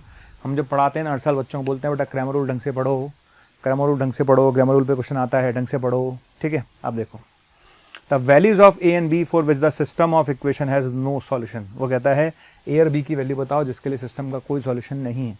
तो जब कोई सॉल्यूशन नहीं होता उसकी दो शर्तें होती है बच्चों। पहली शर्त क्या होती है, एक तो डिटर्मिनेंट 0 होना चाहिए, और दूसरी शर्त होती है कि डेल्टा एक्स और डेल्टा वाई और डेल्टा जेड में से कोई एक 0 ना हो। At least one is not 0, at least one is not 0, one is not equal to 0। साफ बोलता है वो। दो शर्तें हैं भाई, एक तो डेल्टा 0 होना चाहिए, यस, और delta x delta y delta z में से कोई एक 0 नहीं होना चाहिए। तो डेल्टा एक्स डेल्टा, ठीक है, सबसे पहले आप डेल्टा 0 करिए। डेल्टा क्या होता है भाई, डेल्टा होता है 2 3 6 1 2 a 3 5 9। इसको 0 करिए, करिए भाई, करा हमने 0, ठीक है। इसको 0 करा, जैसे आपने इसको 0 करा आपको मिलेगा 3 माइनस है, इसको 0 कर दीजिए। 3 माइनस ए को 0 करता हूँ तो यहाँ से ए की वैल्यू 3 आएगी। आ गई। अब आगे बढ़ो। फिर मैं क्या चाहता हूँ, डेल्टा एक्स निकाला। डेल्टा एक्स क्या होता है बेटा, डेल्टा एक्स होता है एक्स वालों को हटा के कांस्टेंट लिख दो। डेल्टा एक्स क्या होता है, एक्स वालों को हटा के कांस्टेंट लिख दो। लिखो भाई, तो क्या निकाला अपन ने, 85b 213। अपन ने डेल्टा जेड निकाला है क्या, चलिए कोई बात नहीं, इन्होंने कोई भी निकाल दिया, एक ही बात है। आप डेल्टा एक्स निकालो, चाहे आप डेल्टा वाई निकालो, चाहे डेल्टा जेड निकालो, एक ही बात है, 0 नहीं होना चाहिए, कोई एक 0 नहीं आना चाहिए, दैट्स ऑल। इन्होंने डेल्टा जेड निकाला है, ठीक है। तो डेल्टा जेड कैसे निकालेंगे, डेल्टा जेड निकालने के लिए जेड वालों को हटा के कांस्टेंट लिख दो। जेड वालों को हटा के कांस्टेंट लिख दो, ठीक है। तो जेड वालों को हटा के मैंने कांस्टेंट लिख दिया, ठीक है। चलिए आ गया। इसको सॉल्व करेंगे, b माइनस 13 आएगा और ये 0 नहीं होना चाहिए, ये 0 नहीं होना चाहिए, यानी b के लिए 13 नहीं होना चाहिए। सिंपल, ठीक है। तो what is our answer, answer is delta should be 0, 0 किया तो a के लिए 3 आएगी। दूसरी कंडीशन थी delta x delta y delta z में से कोई एक 0 ना हो, तो हमने डेल्टा जेड निकाला, हमने देखा है 0 नहीं आना चाहिए, इसको 0 नहीं करा तो b के लिए 13 नहीं आनी चाहिए। तो answer is a equals to 3 and b is not equals to 13। a equals to 3 and b is not equals to 13, fourth answer. Question number 16 पर आ जाइए, इलिप्स के क्वेश्चन पे चलते हैं। क्वेश्चन नंबर 16 क्या कहता है, क्वेश्चन नंबर 16 देखिए क्वेश्चन नंबर 16 में कह रहा है कि ये एक इलिप्स है, ए ग्रेटर देन बी बोल रहा है। चलिए, वो कहता है ये इलिप्स इस पॉइंट से पास होता है, ये इलिप्स इस पॉइंट से पास होता है और एसेंट्रिसिटी 1/√3। तो पहले तो मैं इससे इलिप्स निकाल लेता हूँ, क्योंकि दो चीज़ें आपने मुझे दे दी भाई। इलिप्स निकालने के लिए ए और बी चाहिए, ए और बी निकालने के लिए दो इक्वेशन चाहिए, दो इक्वेशन आपने मुझे दे दी। कैसे दे दी, आपने बोला कि इलिप्स इस पॉइंट से पास होगा और उसकी एसेंट्रिसिटी ये है। चलिए मैं कैसे करूँगा, देखिए ये इलिप्स था मेरा, क्या था ellipse, x² upon a² plus y² upon b² equal to 1। ये मेरा इलिप्स है भाई, है कि नहीं इलिप्स, बिल्कुल है सर, ठीक है। ये इलिप्स किससे पास हो रहा है, ये पास हो रहा है इस पॉइंट से, √3/2 और 1 पास करो √3/2 1, ठीक है। तो x की जगह रखूंगा √3/2, ये आ गया। y की जगह रखूंगा 1, ये पहली इक्वेशन बन गई ना, पहली इक्वेशन बन गई। इसको सॉल्व करने पर ये आ रहा है बेटा, इसको सॉल्व करने पर ये आ जाएगा, ठीक है। अच्छा यहाँ तक आ गया। अच्छा दूसरी इक्वेशन कैसे बनाऊंगा, दूसरी इक्वेशन देखो कैसे बनेगी। दूसरी इक्वेशन ऐसे बनेगी बेटा, उसने बोला है एसेंट्रिसिटी 1/√3 है, तो b² बराबर होता है a² 1 माइनस e², ठीक है। तो b² बराबर होता है a² 1 माइनस 1/3, ठीक है। तो b² बराबर होता है a² और 2/3, ठीक है। तो बेटा अब दो काम हो गए ना, दो इक्वेशन बन गई। एक इक्वेशन तो ये बनी गई है, पर ये इक्वेशन थी ना x², ये इक्वेशन बनी अपने पास 3/2 a² plus 1/b² equal to 1। ये बनी इक्वेशन, कब बनी इक्वेशन, ये इक्वेशन तब बनी जब हमने इसको √3/2 1 से पास किया, बन गई इक्वेशन, ठीक है, बन गई ना, ये इक्वेशन बन गई, ये मैंने लिखी हुई है, ठीक है। अच्छा दूसरी इक्वेशन कहाँ से बनेगी, दूसरी इक्वेशन यहाँ से बन गई, ये लीजिए b² इक्वल टू 2/3 a²। तो बेटा अब एक काम करना, इस b² की वैल्यू को यहाँ रख दो, ठीक है। इस b² की वैल्यू को उठा के यहाँ रख दो, इसको सॉल्व कर लोगे भाई, ये पूरा का पूरा a² में कन्वर्ट हो जाएगा तो a आ जाएगा। तो आप b² की जगह रखोगे तो a² निकाल लेना, सॉल्व करने पर a² की वैल्यू 3 आ रही है, ठीक है। और जैसे ही a² की वैल्यू 3 आएगी वैसे ही b² की वैल्यू 2 आ जाएगी, ठीक है। जैसे ही a² की वैल्यू 3 आएगी तो b² की वैल्यू 2 आ जाएगी, राइट। तो जैसे ही a² की वैल्यू 3 आएगी तो b² की वैल्यू 2 आ जाएगी, राइट। तो मैं यहाँ पे बोल देता हूँ a² की वैल्यू 3 आएगी तो b² की वैल्यू 2 आ जाएगी, आ गया, ठीक। इलिप्स की इक्वेशन आ चुकी है, इलिप्स की इक्वेशन आ गई तो फोकस आ जाएगा। फोकस क्या होता है, फोकस होता है बेटा AE, 0, फोकस होता है AE, 0, तो ए कितना है, ए कितना है, ए स्क्वायर 3 है तो ए हो गया √3, ए हो गया √3 और ई कितना है, ई है 1/√3, तो ए हो गया √3 और ई हो गया 1/√3, तो बेटा ये आ गया 1,0, ये फोकस आ गया। ठीक है, आ गया। अब पढ़ो क्वेश्चन में क्या कहता है। वो कहता है एक सर्किल है जिसका सेंटर है फोकस, यानी अल्फा 1 हो गया, उसकी रेडियस भी पता है, किसी सर्किल का सेंटर पता है और उसकी रेडियस पता है, तो क्या हम उसकी इक्वेशन लिख सकते हैं, बिल्कुल लिख सकते हैं। तो सर्किल का सेंटर कितना है 1,0, सर्किल की रेडियस कितनी है 2/√3, सर्किल की रेडियस पता है, सेंटर पता है, तो उसकी इक्वेशन आ गई बेटा, फोकस इज 1,0, इक्वेशन सर्किल आ गई, आ गई। और इस इक्वेशन के साथ सॉल्व करना है, थोड़ा सा लेंदी हो गया, लेंदी नहीं बहुत लेंदी हो गया, क्योंकि इन दोनों को सॉल्व करोगे, सॉल्व करने पर जो पॉइंट आया उनको उसने नाम दिया P और Q। तो बच्चों अब क्या करना है, अब आपको सिंपल से काम करना पड़ेगा, यहाँ से y² निकालो, उसको उठा के यहाँ रखो, सॉल्व करो, x आएगा और x आएगा तो y आ जाएगा। तो इन दोनों को सॉल्व करेंगे, सॉल्व करने पर हमने जो वैल्यू मिली है वो हमने लिख दी है।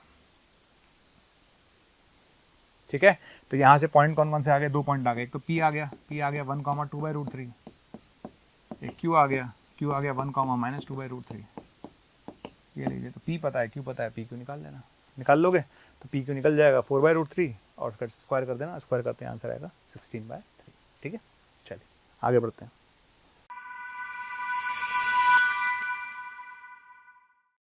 ओके, नेक्स्ट क्वेश्चन थोड़ा सा लेंदी है, पिछला वाला क्वेश्चन भी थोड़ा सा लेंदी था, क्वेश्चन दोनों ही लेंदी है। ठीक है, अब इस क्वेश्चन को करना कैसे है, वो कहता है the locus of the centre of the triangle formed by any point P on the hyperbola and it's foci. ठीक है, मतलब वो ये कहता है कि एक हाइपरबोला है, हाइपरबोला जो होगा उस हाइपरबोला पे कोई पॉइंट है और उसके फोकाई से जो हम ट्राइंगल बनाएंगे उसके सेंट्रॉइड का लोकस क्या होगा। ठीक है, तो पहले फोकाई तो निकाल लें भाई, चलो बढ़ते हैं आगे। सबसे पहले इस इक्वेशन को कैसे लिखेंगे, देखिए ये इक्वेशन लिखी हुई है ना, 16x² है ना, तो आप कॉमन सेंस देखो 16x² + 32x अपने साथ लिख लेना, ये लिख लोगे आप, इधर आ जाइए, यहाँ पर क्या लिखेंगे, तो माइनस का 9y² + 36y यहाँ लिख लीजिएगा। ठीक है, अब बराबर में 164 हो गया, राइट। अब यहाँ पर क्या करेंगे, 16 कॉमन लेंगे। ठीक है, 16 कॉमन लेने के बाद x² + 2x + 1 ऐड करेंगे, 1 सब्ट्रैक्ट कर देंगे। यहाँ पर क्या करेंगे, माइनस का 9 कॉमन लेंगे तो y² + 4y आएगा, माइनस का 4y आएगा ना, 4y, तो माइनस 4y आएगा, उसमें 4 ऐड करेंगे ना, 4 ऐड करेंगे, 4 सब्ट्रैक्ट कर देंगे, ये लीजिए सर, क्लियर, समझ में आ गया। तो ये क्वेश्चन जो है ना इस तरह से कन्वर्ट हो जाएगी, जो मैंने आपको करके दिखाई है। कैसे कन्वर्ट होगी, ऐसे कन्वर्ट हो जाएगी बेटा, ये इस तरह से बन जाएगी इक्वेशन, उसी तरह से बनाई है मैंने, तो ये इक्वेशन फाइनली बन जाएगी, ये हाइपरबोला की इक्वेशन आ जाएगी, बन गई। ठीक है, स्टैंडर्ड इक्वेशन में चेंज हो जाएगी। स्टैंडर्ड इक्वेशन में चेंज होने के बाद सबसे पहली बात मुझे फोकस निकालना है, तो फोकस कैसे निकालूंगा, पहले एसेंट्रिसिटी चाहिए। एसेंट्रिसिटी का फॉर्मूला क्या होता है, b² = a² e² - 1। ठीक है, b² हो गया 16, a² हो गया 9, ठीक है, e² - 1, तो यहाँ से एसेंट्रिसिटी निकाल लेना, 5/3 आ जाएगी। एसेंट्रिसिटी कितनी आ जाएगी, 5/3। अब आप सोचो एसेंट्रिसिटी मेरी 5/3 आ चुकी है, अगर एसेंट्रिसिटी मेरी 5/3 आ चुकी है तो अब मैं फोकस निकाल सकता हूँ। फोकस होगा AE,0 और -AE,0, AE,0 AE, लेकिन ये स्टैंडर्ड एलिप्स की फॉर्म में नहीं है ना भाई, स्टैंडर्ड एलिप्स की फॉर्म में नहीं है, तो यहाँ पर AE एक्स कोऑर्डिनेट तो AE होगा, तो x + 1 बराबर होगा AE, A कितना है 3 और E कितना है 5/3, तो AE कितना हुआ 5, AE,0 y - 2 = 0, तो फोकस आया 4,2, एक फोकस तो ये आया। दूसरा फोकस क्या होगा, दूसरा फोकस होगा -AE,0, -AE,0 मतलब x + 1 बराबर -5 और y - 2 बराबर 0। ठीक है, समझ में आ गया, x + 1 बराबर -5 और y - 2 बराबर 0, तो यहाँ से फोकस आएगा -6,2, तो दो फोकस आ गए, एक आ गया 4,2 यस, और दूसरा आ गया -6,2, दोनों फोकस आ गए। अच्छा, पॉइंट अगर आपको एलिप्स पे हाइपरबोला पे मानना है तो कोई पॉइंट मान लीजिए, अल्फा बीटा मानो, h के मानो, तो मैंने ये पॉइंट मान लिया अल्फा बीटा।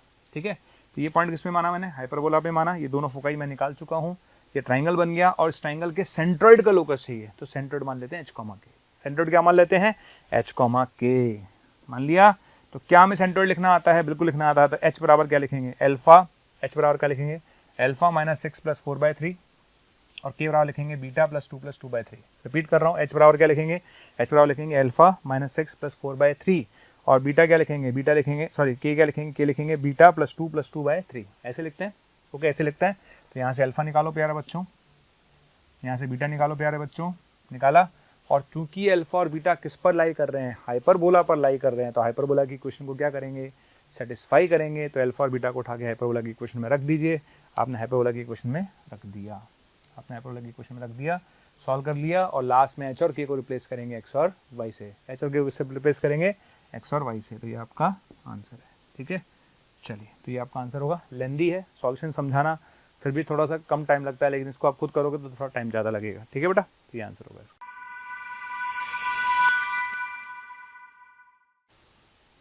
बड़ा हम चलते हैं क्वेश्चन नंबर 18 की तरफ, है ना। क्वेश्चन नंबर 18 देखते हैं क्या है।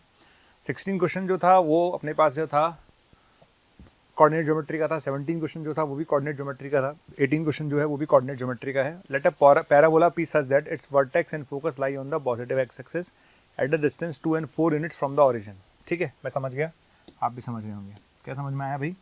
उसने बोला कि जो वर्टेक्स है, वर्टेक्स वो एक्स एक्सिस पर है, ओरिजिन से 2 डिस्टेंस पर, यानी 2,0 पर वर्टेक्स है और फोकस 4,0 पर है। ठीक है, तो इन दोनों के बीच की जो डिस्टेंस होती है वो ए होती है, इन दोनों के बीच की डिस्टेंस क्या होती है, ए होती है। ठीक है, अच्छा उसने ये बोला है कि let be parabola such that its vertex and focus lie on the positive x axis. ठीक है, तो पैराबोला कैसे जाएगा, ऐसे जाएगा। ठीक, चला गया पैराबोला, और जितनी डिस्टेंस इधर है उतनी डिस्टेंस पीछे जाएंगे, 2 डिस्टेंस पीछे जाएंगे, तो ये मिलेगा अपन को डायरेक्ट्रिक्स। ये क्या बन जाएगा, डायरेक्ट्रिक्स। ये बन गया डायरेक्ट्रिक्स, बन गया ना। आगे बढ़ते हैं। अब वो क्या कहता है, if tangents are drawn from origin to the parabola. तो आपको बता दूं, अगर हम ओरिजिन से टेंजेंट ड्रॉ करेंगे, यानी डायरेक्ट्रिक्स से, अगर डायरेक्ट्रिक्स से हम टेंजेंट ड्रॉ करेंगे, इस पर डायरेक्ट्रिक्स से टेंजेंट अगर हम ड्रॉ करेंगे बेटा, ठीक है, तो ये जो टेंजेंट्स आपको मिलेंगी है ना ये, ठीक है, तो आपको पता होना चाहिए, एक प्रॉपर्टी होती है कि अगर हम लेटर सेक्टम के एंड पॉइंट्स पे ड्रॉ करते हैं टेंजेंट्स, तो वो डायरेक्ट्रिक्स पे जाके मिलती है। समझ आ गया? तो अगर लेटर सेक्टम पे हम ड्रॉ करेंगे तो एंड पॉइंट्स पे, तो वो डायरेक्ट्रिक्स पे जाके मिलेंगी। तो उसी प्रॉपर्टी का हम यूज़ करेंगे यहाँ पर, तो हमने यही करा है। तो बेटा जो हमने टेंजेंट ड्रॉ की थी, ठीक है, वो क्या बन गया, ये बन जाएगा अपने पास लेटर सेक्टम। लेटर सेक्टम बन जाएगा, तो लेटर सेक्टम का मतलब हो गया, लेटर सेक्टम किससे पास होगा, फोकस से। फोकस कितना है, 4,0 से पास होगा। तो आपसे पूछा गया, उसने आपसे पूछा इसका एरिया कितना होगा। सिंपल क्वेश्चन है, बिल्कुल सिंपल। इसका एरिया क्या होगा, इस ट्राइंगल के एरिया क्या होगा, तो ट्राइंगल के एरिया क्या होता है, हाफ। ठीक है, बेस है ना, बेस कितना हो गया भाई, ये लेंथ होती है 4a, ये लेंथ कितनी होती है 4a होती है। a कितना था 2, तो ये लेंथ हो गई 8। ठीक है ना, तो ये लेंथ हो गई 8 इंटू एल्टीट्यूड। एल्टीट्यूड यहाँ से लेंगे, तो ये डिस्टेंस कितनी है, 0,0 है, ये a 4,0 है, तो 0,0 से 4,0 कितनी डिस्टेंस है, 4। कितना आंसर आएगा, 16। तो आंसर इज 16। समझ में आ गया, आंसर इज 16, राइट।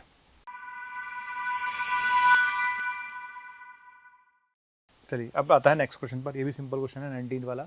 इस क्वेश्चन को देखिए कैसे करेंगे, है ना। इसको मैं डायरेक्ट ट्रिक से भी कर सकता था, एक लाइन में हो जाएगा। हम एक ट्रिक पढ़ाते हैं क्लास में। क्लास में ट्रिक क्या पढ़ाते हैं बेटा, हम पढ़ाते हैं असल fx upon fx plus f a plus b minus x। ठीक है, a से लेकर b तक। तो इसका आंसर होता है बेटा b माइनस a/2। इसका आंसर होता है b माइनस a/2। ठीक है, fx upon fx plus f a plus b minus x, इसका आंसर होता है b माइनस a/2। ये हम ट्रिक पढ़ाते हैं। तो जैसे आप इसको साइन कॉस में चेंज करेंगे, जैसे आप इसमें चेंज करेंगे, साइन कॉस में चेंज कर लिया आपने, जैसे इसको साइन कॉस में चेंज करा, बस काम खत्म हो गया। मेरा तो काम वही खत्म हो गया था। कैसे, आपको सिर्फ ये ध्यान रखना है, अगर मेरी प्रॉपर्टी काम करती है, प्रॉपर्टी क्या काम करती है, मेरी प्रॉपर्टी कहती है fx। तो ये हो गया fx, ये हो गया fx। ये देख लो क्या है, ये a plus b minus x है कि नहीं, a plus b minus x, a plus b minus x कितना हो गया, a plus b minus x हो गया, मतलब 5π/24 प्लस π/24 और माइनस एक्स, ये आ गया π/4 माइनस एक्स। ठीक है, समझ में आ गया। तो fx कौन है, cos 2x। fx कौन है, cos 2x। fx कौन है, cos 2x। ठीक है, अब मैं निकालता हूँ a plus b minus x, a plus b minus x कितना आएगा, cos 2 x की जगह रखूंगा π/4 माइनस एक्स, तो ये बन जाएगा sin 2x। बन गया, यस बिल्कुल बन गया सर। खत्म क्वेश्चन। तो मैं तो यही खत्म कर देता हूँ इस क्वेश्चन को, खत्म। तो अगर मेरे पास क्वेश्चन ये होता है कि अगर a से लेकर b तक fx upon fx plus f a plus b minus x दे रखा हो, तो सीधा आंसर होता है b माइनस a/2। तो बेटा इसका आंसर क्या होगा, डायरेक्ट इसका आंसर होगा b माइनस a/2। तो आंसर कितना होगा, आंसर होगा 5π/24 माइनस π/24 डिवाइड बाय 2। ठीक है, तो आ गया π/12, आंसर आ गया π/12। ठीक है, ये आंसर आ गया। अगर कोई बच्चा बोले कि सर हमको इसमें तो सॉल्यूशन कुछ और कर रखा है, तो उसका भी तरीका है, समझ ले बेटा, उसमें कुछ नहीं करना है, इसको आई मानना है, किंग प्रॉपर्टी लगानी है। कौन सी लगानी है, किंग प्रॉपर्टी। किंग प्रॉपर्टी क्या होती है, a + b - x वाली, ये प्रॉपर्टी लगानी है आपको। तो x को हटा के π/4 - x लिखना है। ठीक है, तो जैसे आप लगाओगे किंग प्रॉपर्टी बन जाएगा, दोनों को ऐड कर दो, ऐड करते हैं आंसर वही आएगा जो मैंने आपको डायरेक्ट सिखाया। तो कैसे भी करो वो आपका कॉल है। ठीक है, नेक्स्ट, बढ़िया डिफरेंशियल इक्वेशन का बढ़िया क्वेश्चन है। बढ़िया इन द सेंस क्योंकि लोगों को फील नहीं आता इसलिए बढ़िया बोल सकता हूँ मैं इसे। ठीक है, क्वेश्चन कैसे करेंगे, क्वेश्चन दे रखा है बेटा dy/dx बराबर दे रखा है उसने, ये राइट। चलिए साहब, अब क्या करना है, इसको पहले थोड़ा तरीके से लिखना। कैसे लिखेंगे, है ना, 1 को धर ले आना आप, ताकि थोड़ा दिखने लगेगा आपको, दिखेगा थोड़ी देर बाद।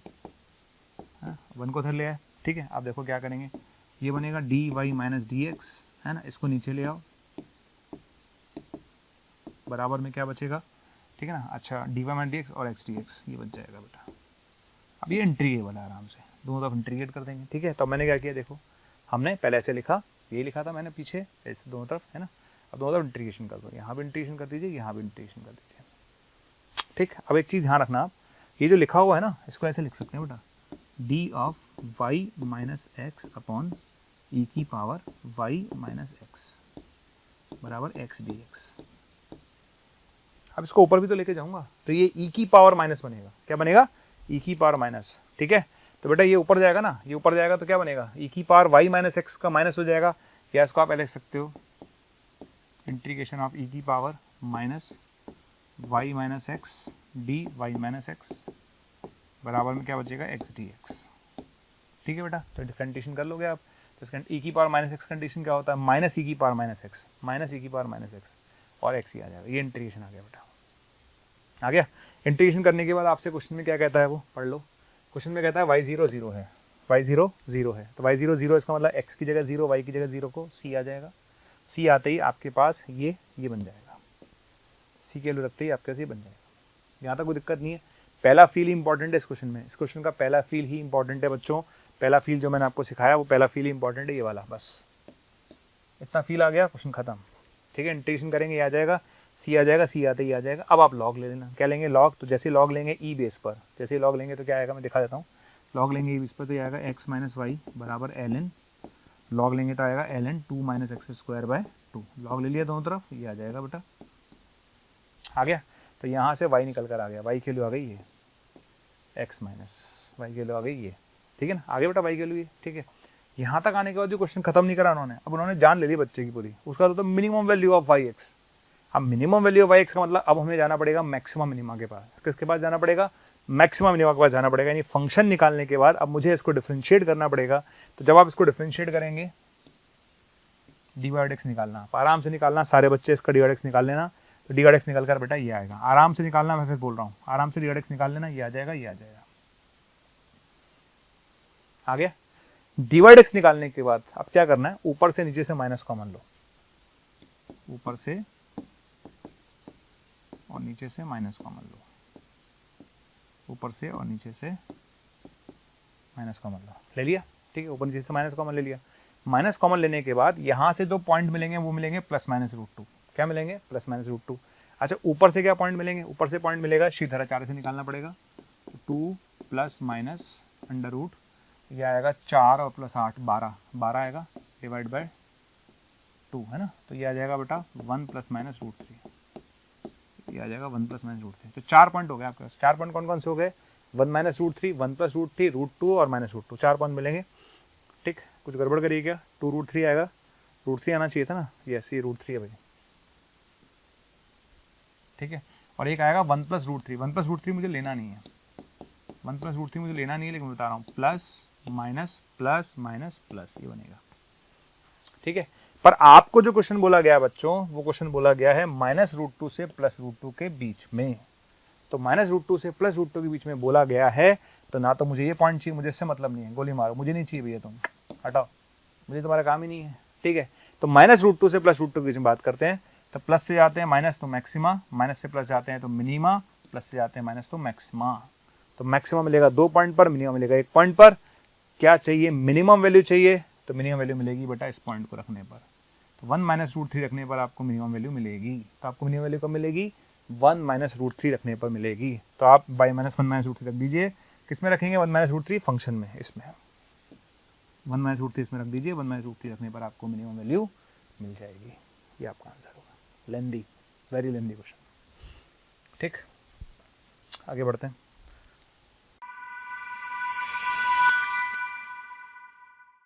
सेक्शन बी यानी इंटीजर टाइप।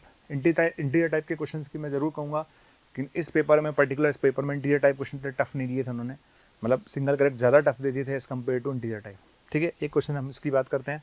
उसने बोला let p and q are two vectors if a vector is perpendicular to each of the vector. किस किस के परपेंडिकुलर है, आर जो है वो पी प्लस क्यू के परपेंडिकुलर है। तो बेटा r dot p plus q zero कर लो,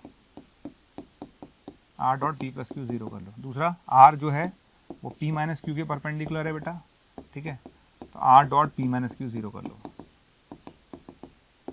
सारे बच्चे कर लेंगे, उसमें कोई चैलेंज है भी नहीं और होना भी नहीं चाहिए। ठीक है, तो आर को अपन ने पी प्लस क्यू निकाला, उसके साथ डॉट करा, जीरो करेंगे। आर को पी माइनस क्यू के साथ जीरो करेंगे। तो मैं बताता हूँ क्या आएगा आपके पास। पी प्लस क्यू लिख लेता हूँ मैं। पी प्लस क्यू कितना आएगा, पी प्लस क्यू आएगा 3 और 5 और 2।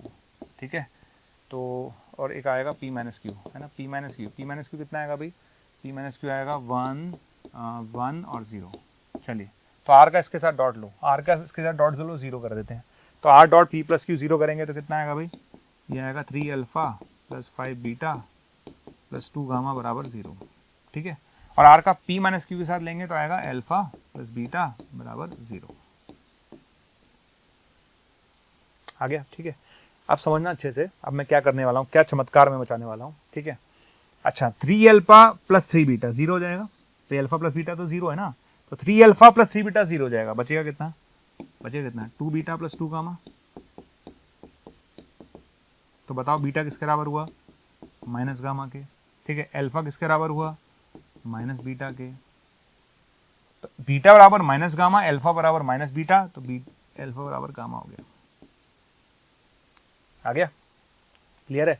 तो भैया मेरे सीधी सी बात है, क्या मैंने आर निकाल लिया, यस आर क्या निकला मेरा, आर निकला, आर मेरा निकला बेटा, आर क्या था, अल्फा आई कैप, अल्फा आई कैप। ठीक है, प्लस बीटा, बीटा की जगह क्या रखूंगा, माइनस अल्फा, बीटा की जगह रखूंगा माइनस अल्फा। आगे बढ़ो, ठीक है, और गामा की जगह क्या रखूंगा, प्लस अल्फा। ये आ गया, और इसका मॉड आर √3 दे रखा आपने। ठीक है, इसका मॉड निकाल लेना, तो √3 अल्फा बराबर √3 आएगा। ठीक है ना, तो इसकी वैल्यू 1 आ जाएगी, मतलब प्लस माइनस 1 ले सकते हो आप चाहो तो, ये लीजिए। ठीक है, और मैं आपको बता दूं अल्फा की वैल्यू प्लस माइनस 1 आ रही है, तो बीटा की वैल्यू प्लस माइनस 1 आ जाएगी, गामा की वैल्यू प्लस माइनस आ जाएगी, सब रिलेटेड तो हैं। अरे यार मॉड अल्फा 1 आ रहा है मान लो, है ना, अल्फा की वैल्यू भाई, मॉड अल्फा देखो ना, mod alpha, sorry mod alpha कितना आ रहा है। ठीक है, मॉड अल्फा हमारे पास आ रहा है, मॉड अल्फा नहीं सॉरी मॉड अल्फा तो 1 ही आएगा।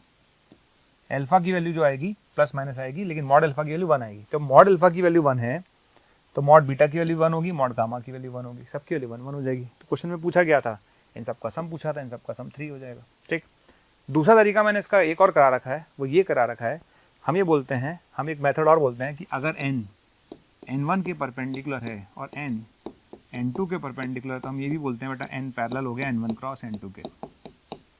तो दूसरा मेथड बेटा वही उसी से करा रखा है हमने। ठीक है ना, यही मेथड मैंने लगा रखा है। तो चाहे तो आप जिस पे जाना चाहे उस पर चले जाएं, ठीक है, आपकी चॉइस है।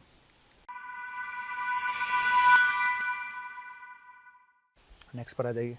इस क्वेश्चन की खास बात है भैया, कितनी बार पूछा जाएगा, मतलब कम से कम तीसरी चौथी बार मैं इसको देख रहा हूँ, जेईई मेन के अंदर पूछा गया है, बार बार पूछा जाता है, बड़ा प्रेम है इस क्वेश्चन से उनको ना, तो आओ तुम्हें बार बार दें, वाली बात है। ठीक है, चलिए क्वेश्चन सिंपल सा, बिल्कुल सिंपल क्वेश्चन है। कैसे करेंगे देखिए, इसमें एक स्टेप उड़ा दी उन्होंने, इसको लिखेंगे x की पावर 1/3 का क्यूब प्लस 1 का क्यूब। मतलब ये क्वेश्चन तो मैं इतनी बार देख चुका हूँ ना, हम तो क्लास में हर साल कराते ही हैं, हर साल हम क्लास में कराते हैं। इस क्वेश्चन की खास बात ये है, ठीक है। अच्छा ये माइनस आएगा,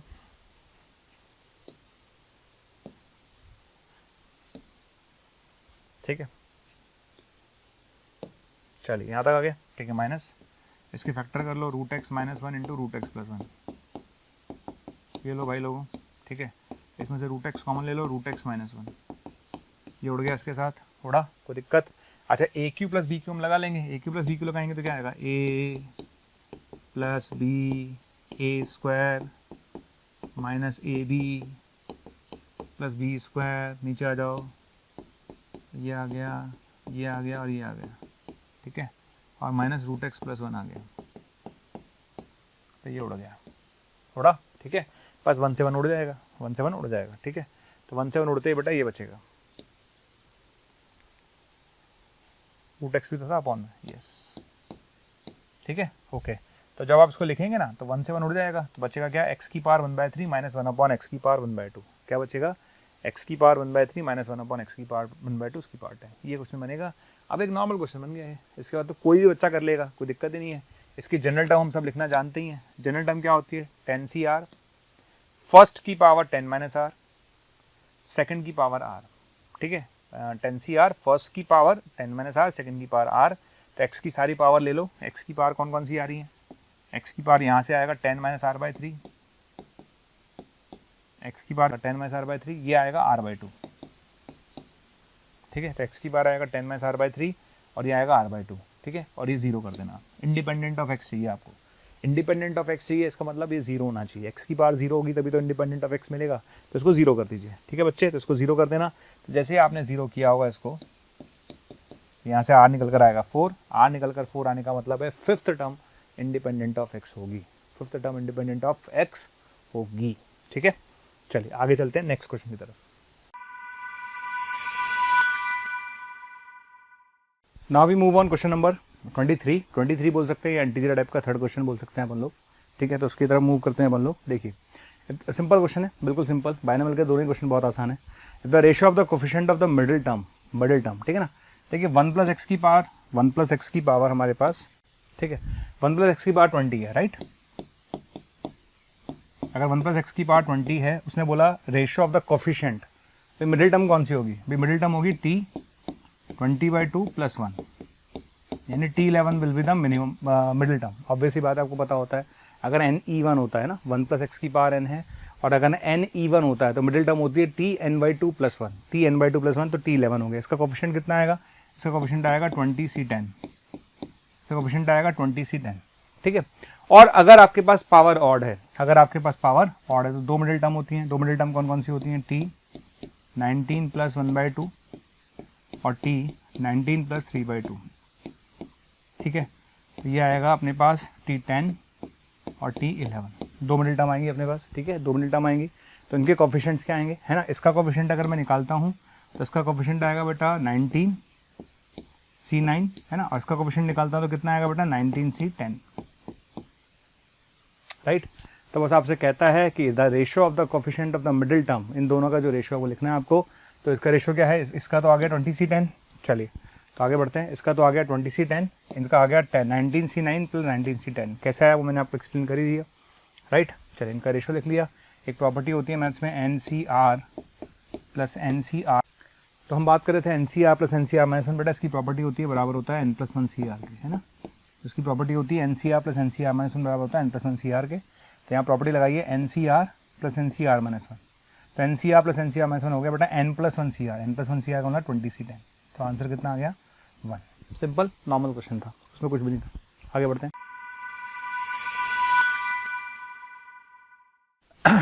5 student in a class 10th, है ना भाई, 10th में तो 5 स्टूडेंट हैं, ठीक है। 11th क्लास में 6 स्टूडेंट हैं, ठीक है, और 12th क्लास में 8 स्टूडेंट हैं। बहुत ही बढ़िया। अब क्या चाहते हो आप, if the number of ways in which 10 student can be selected so that include at least 2 student from the each class, कम से कम 2 बच्चे तो हर क्लास से लेने हैं, यानी हर क्लास से 2 बच्चे लेने हैं, यानी 10th क्लास से भी 2 लूंगा, 11th से भी 2 लूंगा, 12th से भी 2 लूंगा, and at most 5 student from total 11th class, ठीक है ना। टोटल 11 स्टूडेंट ऑफ अपन को एटमोस्ट 5 स्टूडेंट लेने हैं from the total 11 students of class 10 and class 11। वो कह रहा है कि जो क्लास 10 और क्लास 11 हैं, इन दोनों के मिला के 5 से ज़्यादा बच्चे नहीं होने चाहिए। क्वेश्चन को समझ में आया, क्वेश्चन क्या कहता है, वो क्वेश्चन ये कहता है कि हर क्लास से 2-2 बच्चे मिनिमम लेने हैं, और वो ये भी कह रहा है कि क्लास 10 और क्लास 11 के मिला के 5 से ज़्यादा बच्चे नहीं होने चाहिए। तो आप बताइए कि इसको कितने स्टूडेंट इंक्लूड करने हैं, 10 स्टूडेंट सेलेक्ट करने हैं। कैसे करना है 10 स्टूडेंट सेलेक्ट, देखिए कैसे होगा। 10 स्टूडेंट ऐसे सेलेक्ट होगा, बताइए 10th क्लास है, ये 11th क्लास है और 12th क्लास है, ठीक है। इसमें से 2 ले लिए, इसमें से 3 ले लिए, बचे इसमें से 5, इसमें से 3 ले लिए, इसमें से 2 ले लिए, बचे इसमें से 5, या इसमें से भी 2 ले लिए, इसमें से भी 2 ले लिए, बचे 6। बस और कोई केस बनेगा नहीं, क्योंकि मिनिमम 2 2 तो सब में से लेना ही था। तो मिनिमम 2 2 से कम ले नहीं सकते थे, 2 तो लेना ही था। तो इसमें से 2 2 ले लिया, इसमें से 6 लूँगा, इसमें से 3, इसमें से 2, इसमें 5 लूँगा, इसमें 2, इसमें 3, इसमें 5 लूँगा। बच्चे को मन में आ सकता है सर और केसेस क्यों नहीं बने? अरे भाई उसने बोला है कि 10th और 11th मिलाकर 5 से ज़्यादा बच्चे नहीं ले सकता, तो 10th और 11th मिला के तो 5 से ज़्यादा नहीं ले सकता, बाकी केस बनेंगे नहीं। तो बस आपका आंसर आ जाएगा। कर लोगे आप? तो ये वाला केस कैसे लिखोगे? ये वाला केस लिखोगे 5C2 है ना, ऐसे लिखते हैं ना, 6C3 है ना, 8C5 ऐसे लिखा है हमने, देखिए लिखा है हमने, देखिए कैसे लिखा है। इसमें से 2 3 2 3 5 है ना, तो इसमें से 5 में से 2 लिए, इसमें 6 में से 3 लिए, इसमें 8 में से 5 लिए। ऐसे इसके लिए लिखेंगे, ऐसे इसके लिए लिखेंगे, इन सबको ऐड कर देंगे और उसको ऐड करने के बाद उसको 100K के बराबर करेंगे तो K निकल कर आ जाएगा।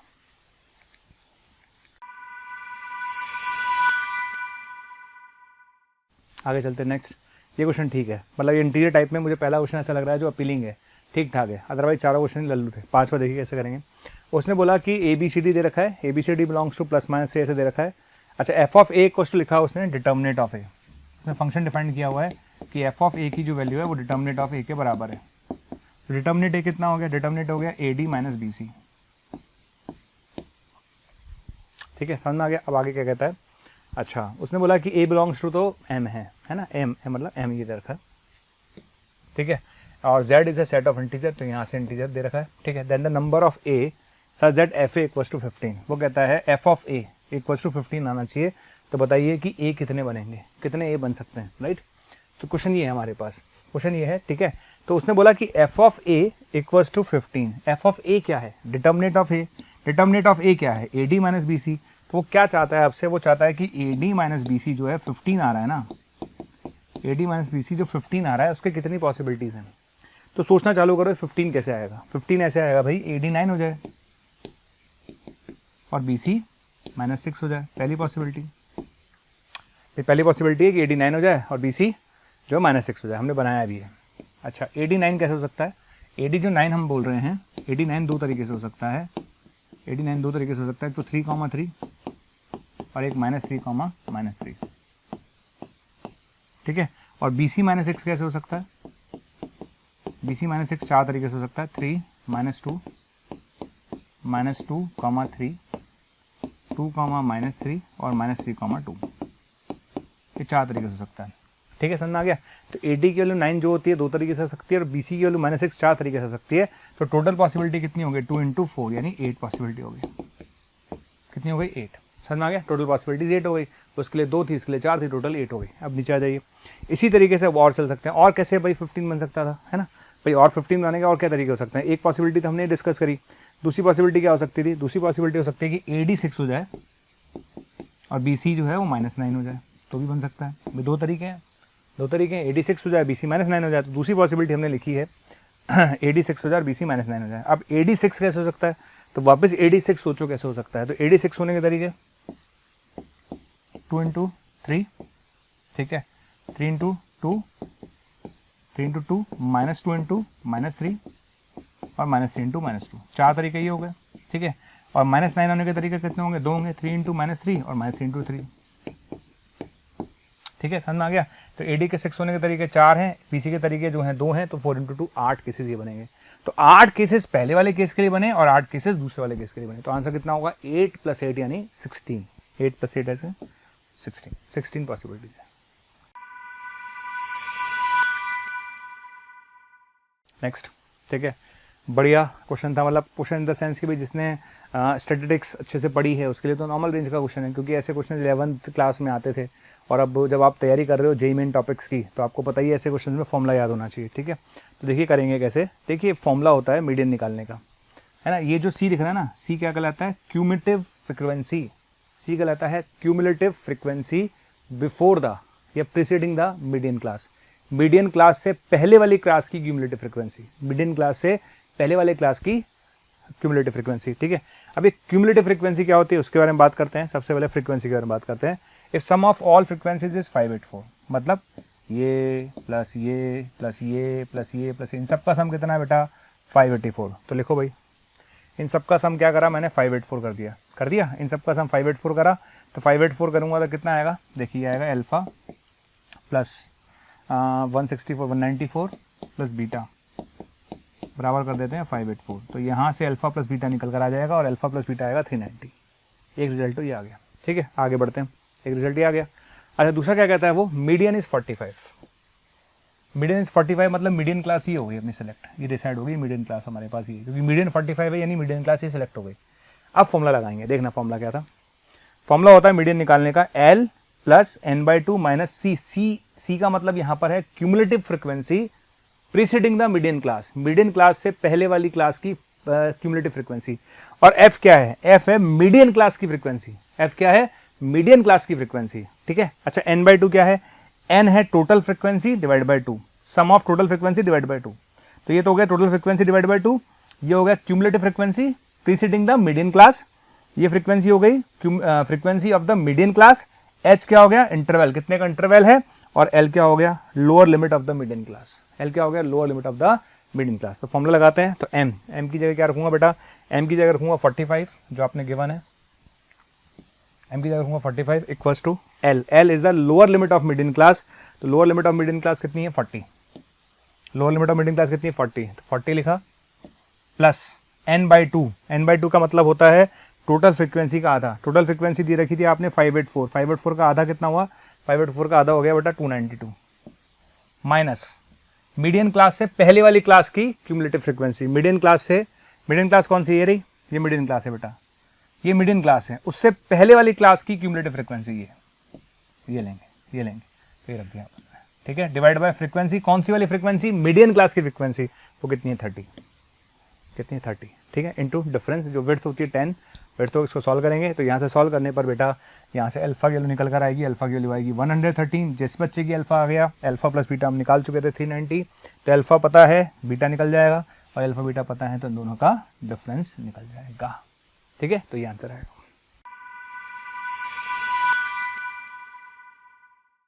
नेक्स्ट पर आ जाइए। अगेन ये थोड़ा सा लेंदी है पर आसान है, इंटीजर टाइप ऑलमोस्ट आसान थे इस पेपर के। अच्छा, let y equals to y x be the solution of the following differential equation, ये दे रखी है ना। अब यहाँ पर सबसे पहला फील देखो, e की पावर y दिख रहा है और यहाँ भी e की पावर y दिख रहा है। थोड़ा सा भी मैं पढ़ के जाता ना तो मुझे पहली बार में क्लिक कर जाता कि यार इस डिफरेंशियल इक्वेशन को सॉल्व करने के लिए मुझे e की पावर y को t मानना है, तो e की power y dy by D x बराबर बन जाएगा dt बाई डी एक्स। ठीक है, तो पता क्या बनेगा, ये बनेगा dt बाई डी एक्स, बिल्कुल बनेगा, -2 इंटू टी साइन एक्स, ठीक है, और plus sine x cos square x.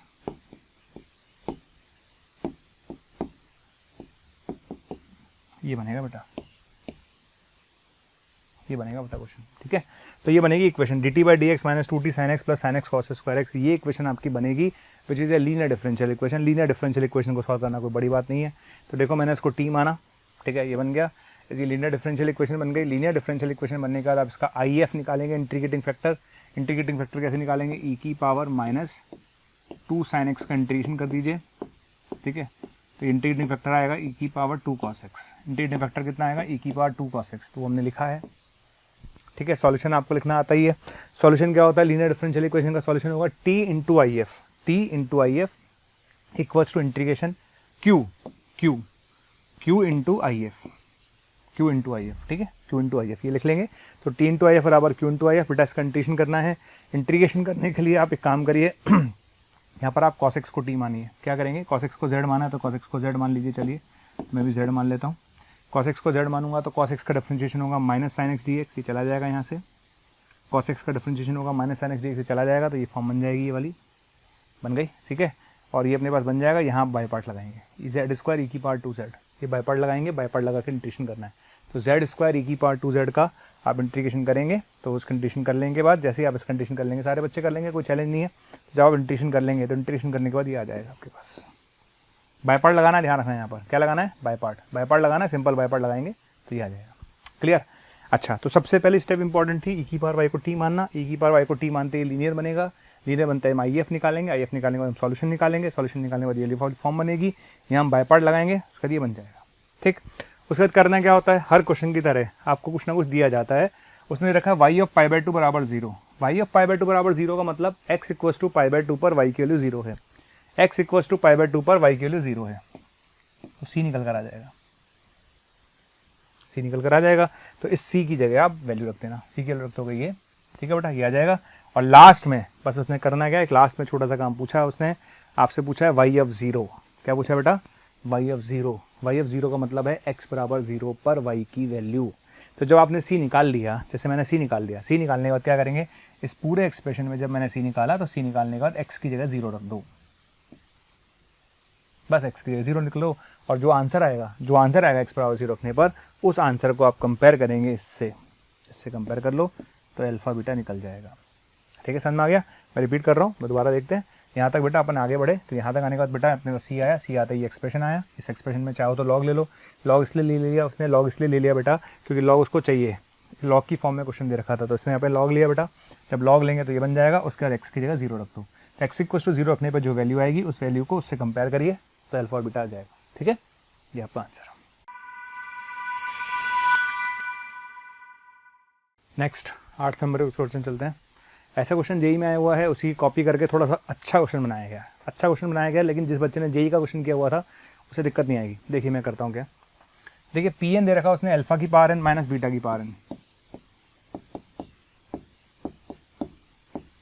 ठीक है, समझ में आ गया। अच्छा एक चीज़ और ध्यान रखना, यहाँ पर बता देता हूँ क्लियरली, यह अल्फा इसका रूट है, अल्फा इसका रूट है तो उसको सेटिस्फाई करेगा, जिसका लोग यूज़ नहीं करते, है ना, जिसका लोग यूज़ नहीं करते। तो यहाँ से अल्फा प्लस 5√2 बराबर आएगा -10/अल्फा, अगर ज़रूरत पड़ेगी तो, ठीक है, समझ में आ गया। तो यहाँ से अल्फा कॉमन लेके इसकी ज़रूरत पड़ जाएगी, राइट। अब चलिए क्या करना है, रखते जाइए भाई, P17 P20 है ना, P17 का मतलब अल्फा 17 माइनस बीटा 17, ठीक है।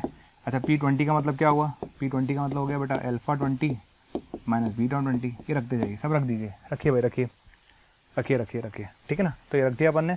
तो P17, अच्छा P17 तो कॉमन था दोनों में, P17 दोनों में कॉमन है, P18 दोनों में कॉमन है, ठीक है। तो P17 कॉमन है, बचा P20 प्लस, ठीक है, रख लिया। अच्छा P20 की जगह रखेंगे अल्फा 20 माइनस बीटा 20, कोई दिक्कत नहीं है। P19 की जगह रखेंगे अल्फा 19 माइनस बीटा 19, इसमें भी कोई दिक्कत नहीं है।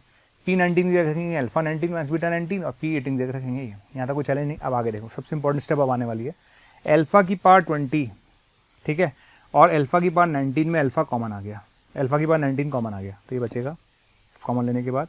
इसी तरह से बीटा की पावर 20 और बीटा की पावर 19 में से बीटा की पावर 19 कॉमन लेंगे तो ये आ जाएगा, ठीक है। तो अल्फा की पावर 19 कॉमन लेंगे तो ये आएगा, बीटा की पावर 19 कॉमन लेंगे तो ये आएगा। नीचे आ जाइए, नीचे अल्फा की पावर 19 और 18, तो अल्फा की पावर 18 कॉमन लेंगे तो ये आ जाएगा, और बीटा की पावर 18 कॉमन लेंगे तो ये आ जाएगा।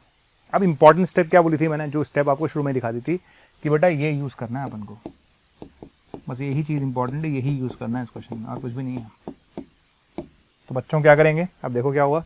तो अल्फा प्लस 5√2 को हटाकर, इस अल्फा प्लस 5√2 को हटाकर मैं क्या लिखूंगा, अल्फा प्लस 5√2 को हटाकर मैं लिखूंगा -10/अल्फा, इसको हटा के लिखूंगा -10/बीटा, ठीक है, समझ में आ गया। तो इस अल्फा प्लस 5√2 को हटा के लिखूंगा -10/अल्फा, इस बीटा प्लस 5/√2 को हटा के लिखूंगा -10/बीटा, उठा के रख दीजिए, इसको उठा के रखना है, सिर्फ रखना है। तो बताओ क्या बनेगा, P17 कॉमन था, ठीक है, इसकी जगह रखूंगा -10/अल्फा, तो अल्फा की पावर 18 बचेगा, तो बचेगा -10 अल्फा की पावर 18, ये बचेगा 10 बीटा की पावर 18, ठीक है, ये बच जाएगा ऊपर। नीचे आ जाइए, नीचे P18 लिखा हुआ है, नीचे P18 लिखा हुआ है, आगे बढ़ो, ठीक है बेटा। इसकी जगह रखूंगा -10/अल्फा, तो ये बनेगा -10 अल्फा की पावर 17, अगला वाला बनेगा 10 बीटा की पावर 17, ठीक है, समझ में आ गया। तो माइनस का 10 ऊपर से कॉमन लीजिए, P17 नीचे P माइनस का 10 नीचे से कॉमन लीजिए, P18। अच्छा यहाँ क्या बचेगा, यहाँ बचेगा अल्फा 18 माइनस बीटा 18, नीचे क्या बचेगा अल्फा 17 माइनस बीटा 17, ठीक है, समझ में आ गया। और ये क्या है, ये P18 है, ये क्या है, ये P18 है, और ये क्या है, ये P17 है। Cancel cancel cancel cancel, one answer आ गया, आंसर इज 1, ठीक है। तो ऐसे करना है क्वेश्चन को, क्लियर है। चलिए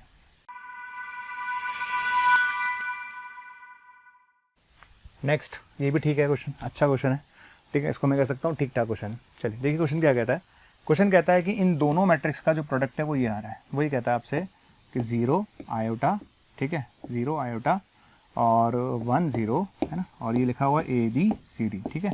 और इन दोनों का जो प्रोडक्ट है वो ABCD आ रहा है, इन दोनों का जो प्रोडक्ट है वो ABCD आ रहा है, ठीक है। तो कहता है 0 आइटा ये पावर n, है ना, तो 0 आइटा 1 0 की पावर n ABCD बराबर ABCD आ रहा है। इसका मतलब ये तभी हो सकता है ना भाई, तभी हो सकता है, कब हो सकता है ये, ठीक है भाई, ये ABCD तब आ सकता है जब ये I बन जाए, ये क्या बन जाए, I बन जाए, क्योंकि AI बराबर ये होता है मैथ्स में, ठीक। तो अगर मैं इसको A बोलूँ और बराबर में A है तो ये डेफिनेटली I होना चाहिए। तो बेसिकली ये कहने का मतलब है कि ये चीज़ A के बराबर होनी चाहिए, ये चीज़ A के बराबर होनी चाहिए। तो क्वेश्चन क्या है, क्वेश्चन है कि 0 आयोटा 1 0 की power n should be I, this should be I, clear. तो ये I होना चाहिए, डेफिनेटली I होना चाहिए। अब आगे क्या करना है, कुछ नहीं करना, अब करना है भाई सीधी सी बात है, बताओ ये I कब बनेगा, n की वैल्यू बताओ कि n की किस वैल्यू के लिए I बनेगा। तो अब इसमें थोड़ा चैलेंजेस है।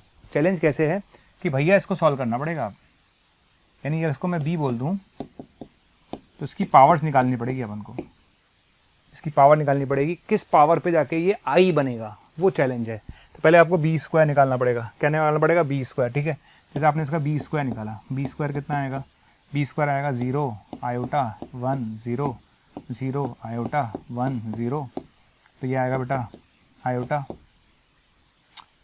ये आएगा 0, ठीक है, ये आएगा 0 और ये आएगा आयोटा, ये B² आया। फिर आपको B3 निकालना पड़ेगा, फिर B4 निकालना पड़ेगा, तो वहाँ से आपको चीज़ों को दिखने लगेंगी। और जब आप निकालते जाएंगे तो आपको दिखेगा कि 8 पर जाकर ये I आएगा, 8 पर जाकर I आएगा। तो अगर इसको मैं B मानता हूँ तो 8 पर जाकर ये I बनेगा।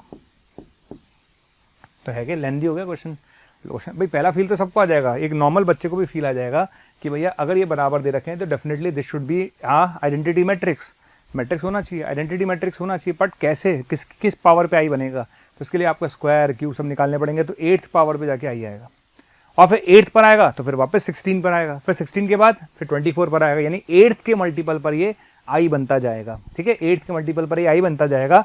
तो आपसे उसने पूछा है कि number, then the number of 2 digit numbers, 2 digit number बताइए कौन कौन से 2 डिजिट नंबर पर ये I बनेगा। तो कौन कौन से 2 डिजिट पे बनेगा, 16 पे बनेगा, 16 24 32 एंड सो 96। तो भाई 8 को तो ले नहीं सकता है, सिंगल डिजिट है, तो 16 पर बनेगा, फिर 24 पे बनेगा, फिर 32 पे बनेगा, ऐसे 96 पे बनेगा। तो 2 डिजिट नंबर ये होंगे जिन पर वो I बनेगा, 16 पर, 24 पर, 32 पर, टोटल 11 होंगे। कितने होंगे, टोटल 11 केसेस होंगे, टोटल 11 केसेस होंगे, क्लियर। तो आंसर होगा 11, आंसर क्या होगा 11, ठीक है, आंसर होगा 11। तो इसका आंसर बेटा 11 आ जाएगा।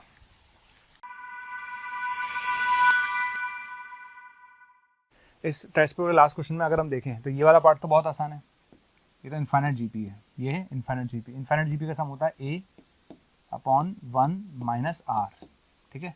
ये इनफाइनाइट जीपी बेटा, इनफाइनाइट जीपी का सम होता है A/1 माइनस R, तो इसकी वैल्यू आएगी 1/2, ठीक है।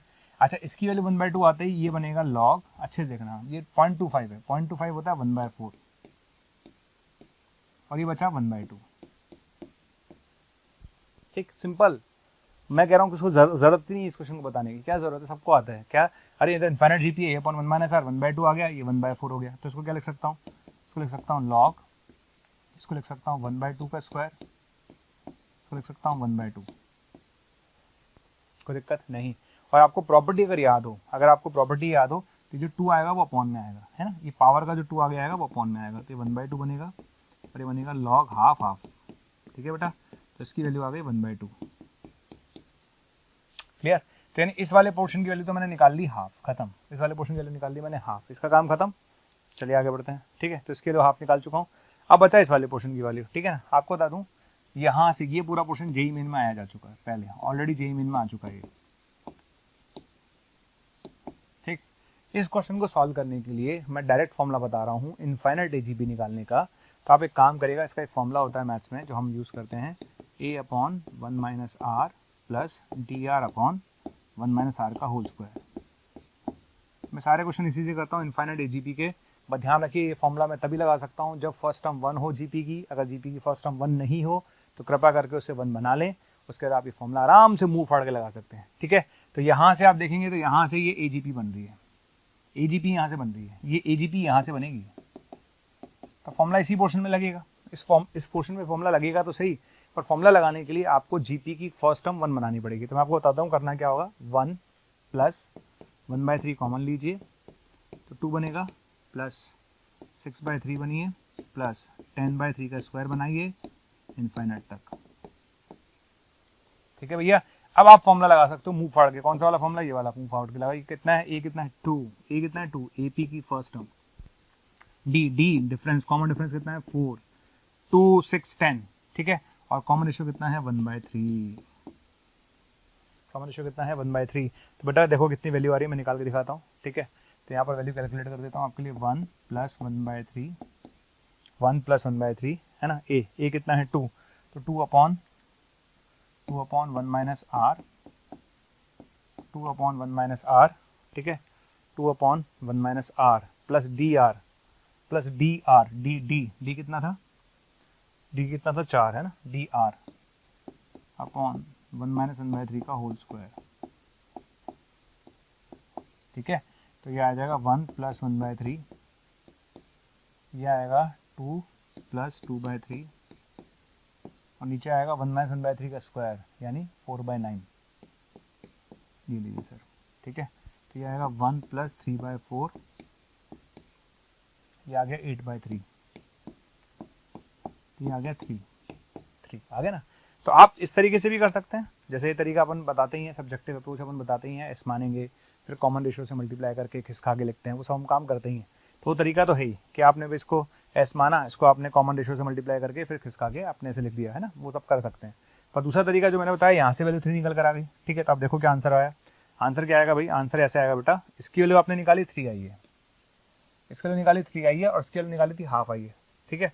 तो L बराबर आ गया 3 की पावर हाफ। L बराबर कितना आ गया? 3 की पावर हाफ यानी √3।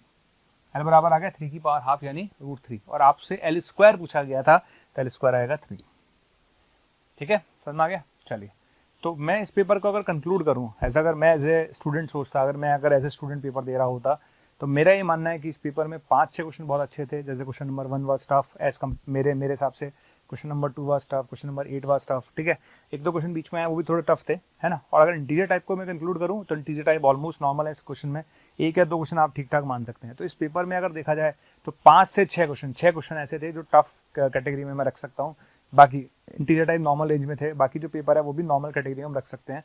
ओवरऑल एक मीडियम पेपर था जिसमें हम 25 में से 20 क्वेश्चन, मतलब मैं अगर बहुत अच्छी तैयारी के साथ जा रहा हूँ तो 25 में से 20 क्वेश्चन मैं आराम से कर सकता था। इतना मुझे स्कोर कर लेना चाहिए था, वो आप अपने हिसाब से चेक करिए। तो मेरी तरफ से आप लोगों को बहुत बहुत धन्यवाद। आप लोगों ने वीडियो देखा, प्लीज़ इसे लाइक करें, अगर आपको अच्छा लगता है शेयर करें इसे। अगर आपको लगता है कि हाँ इसमें हमने आपको कुछ काम की चीज़ें बताई हैं और आपको लगता है कि वीडियो ऐसा है जो बाकी बच्चों के भी काम आ सकता है, तो इसे ज़रूर शेयर करें। सभी लोगों को मेरी तरफ से बहुत बहुत धन्यवाद। Thank you.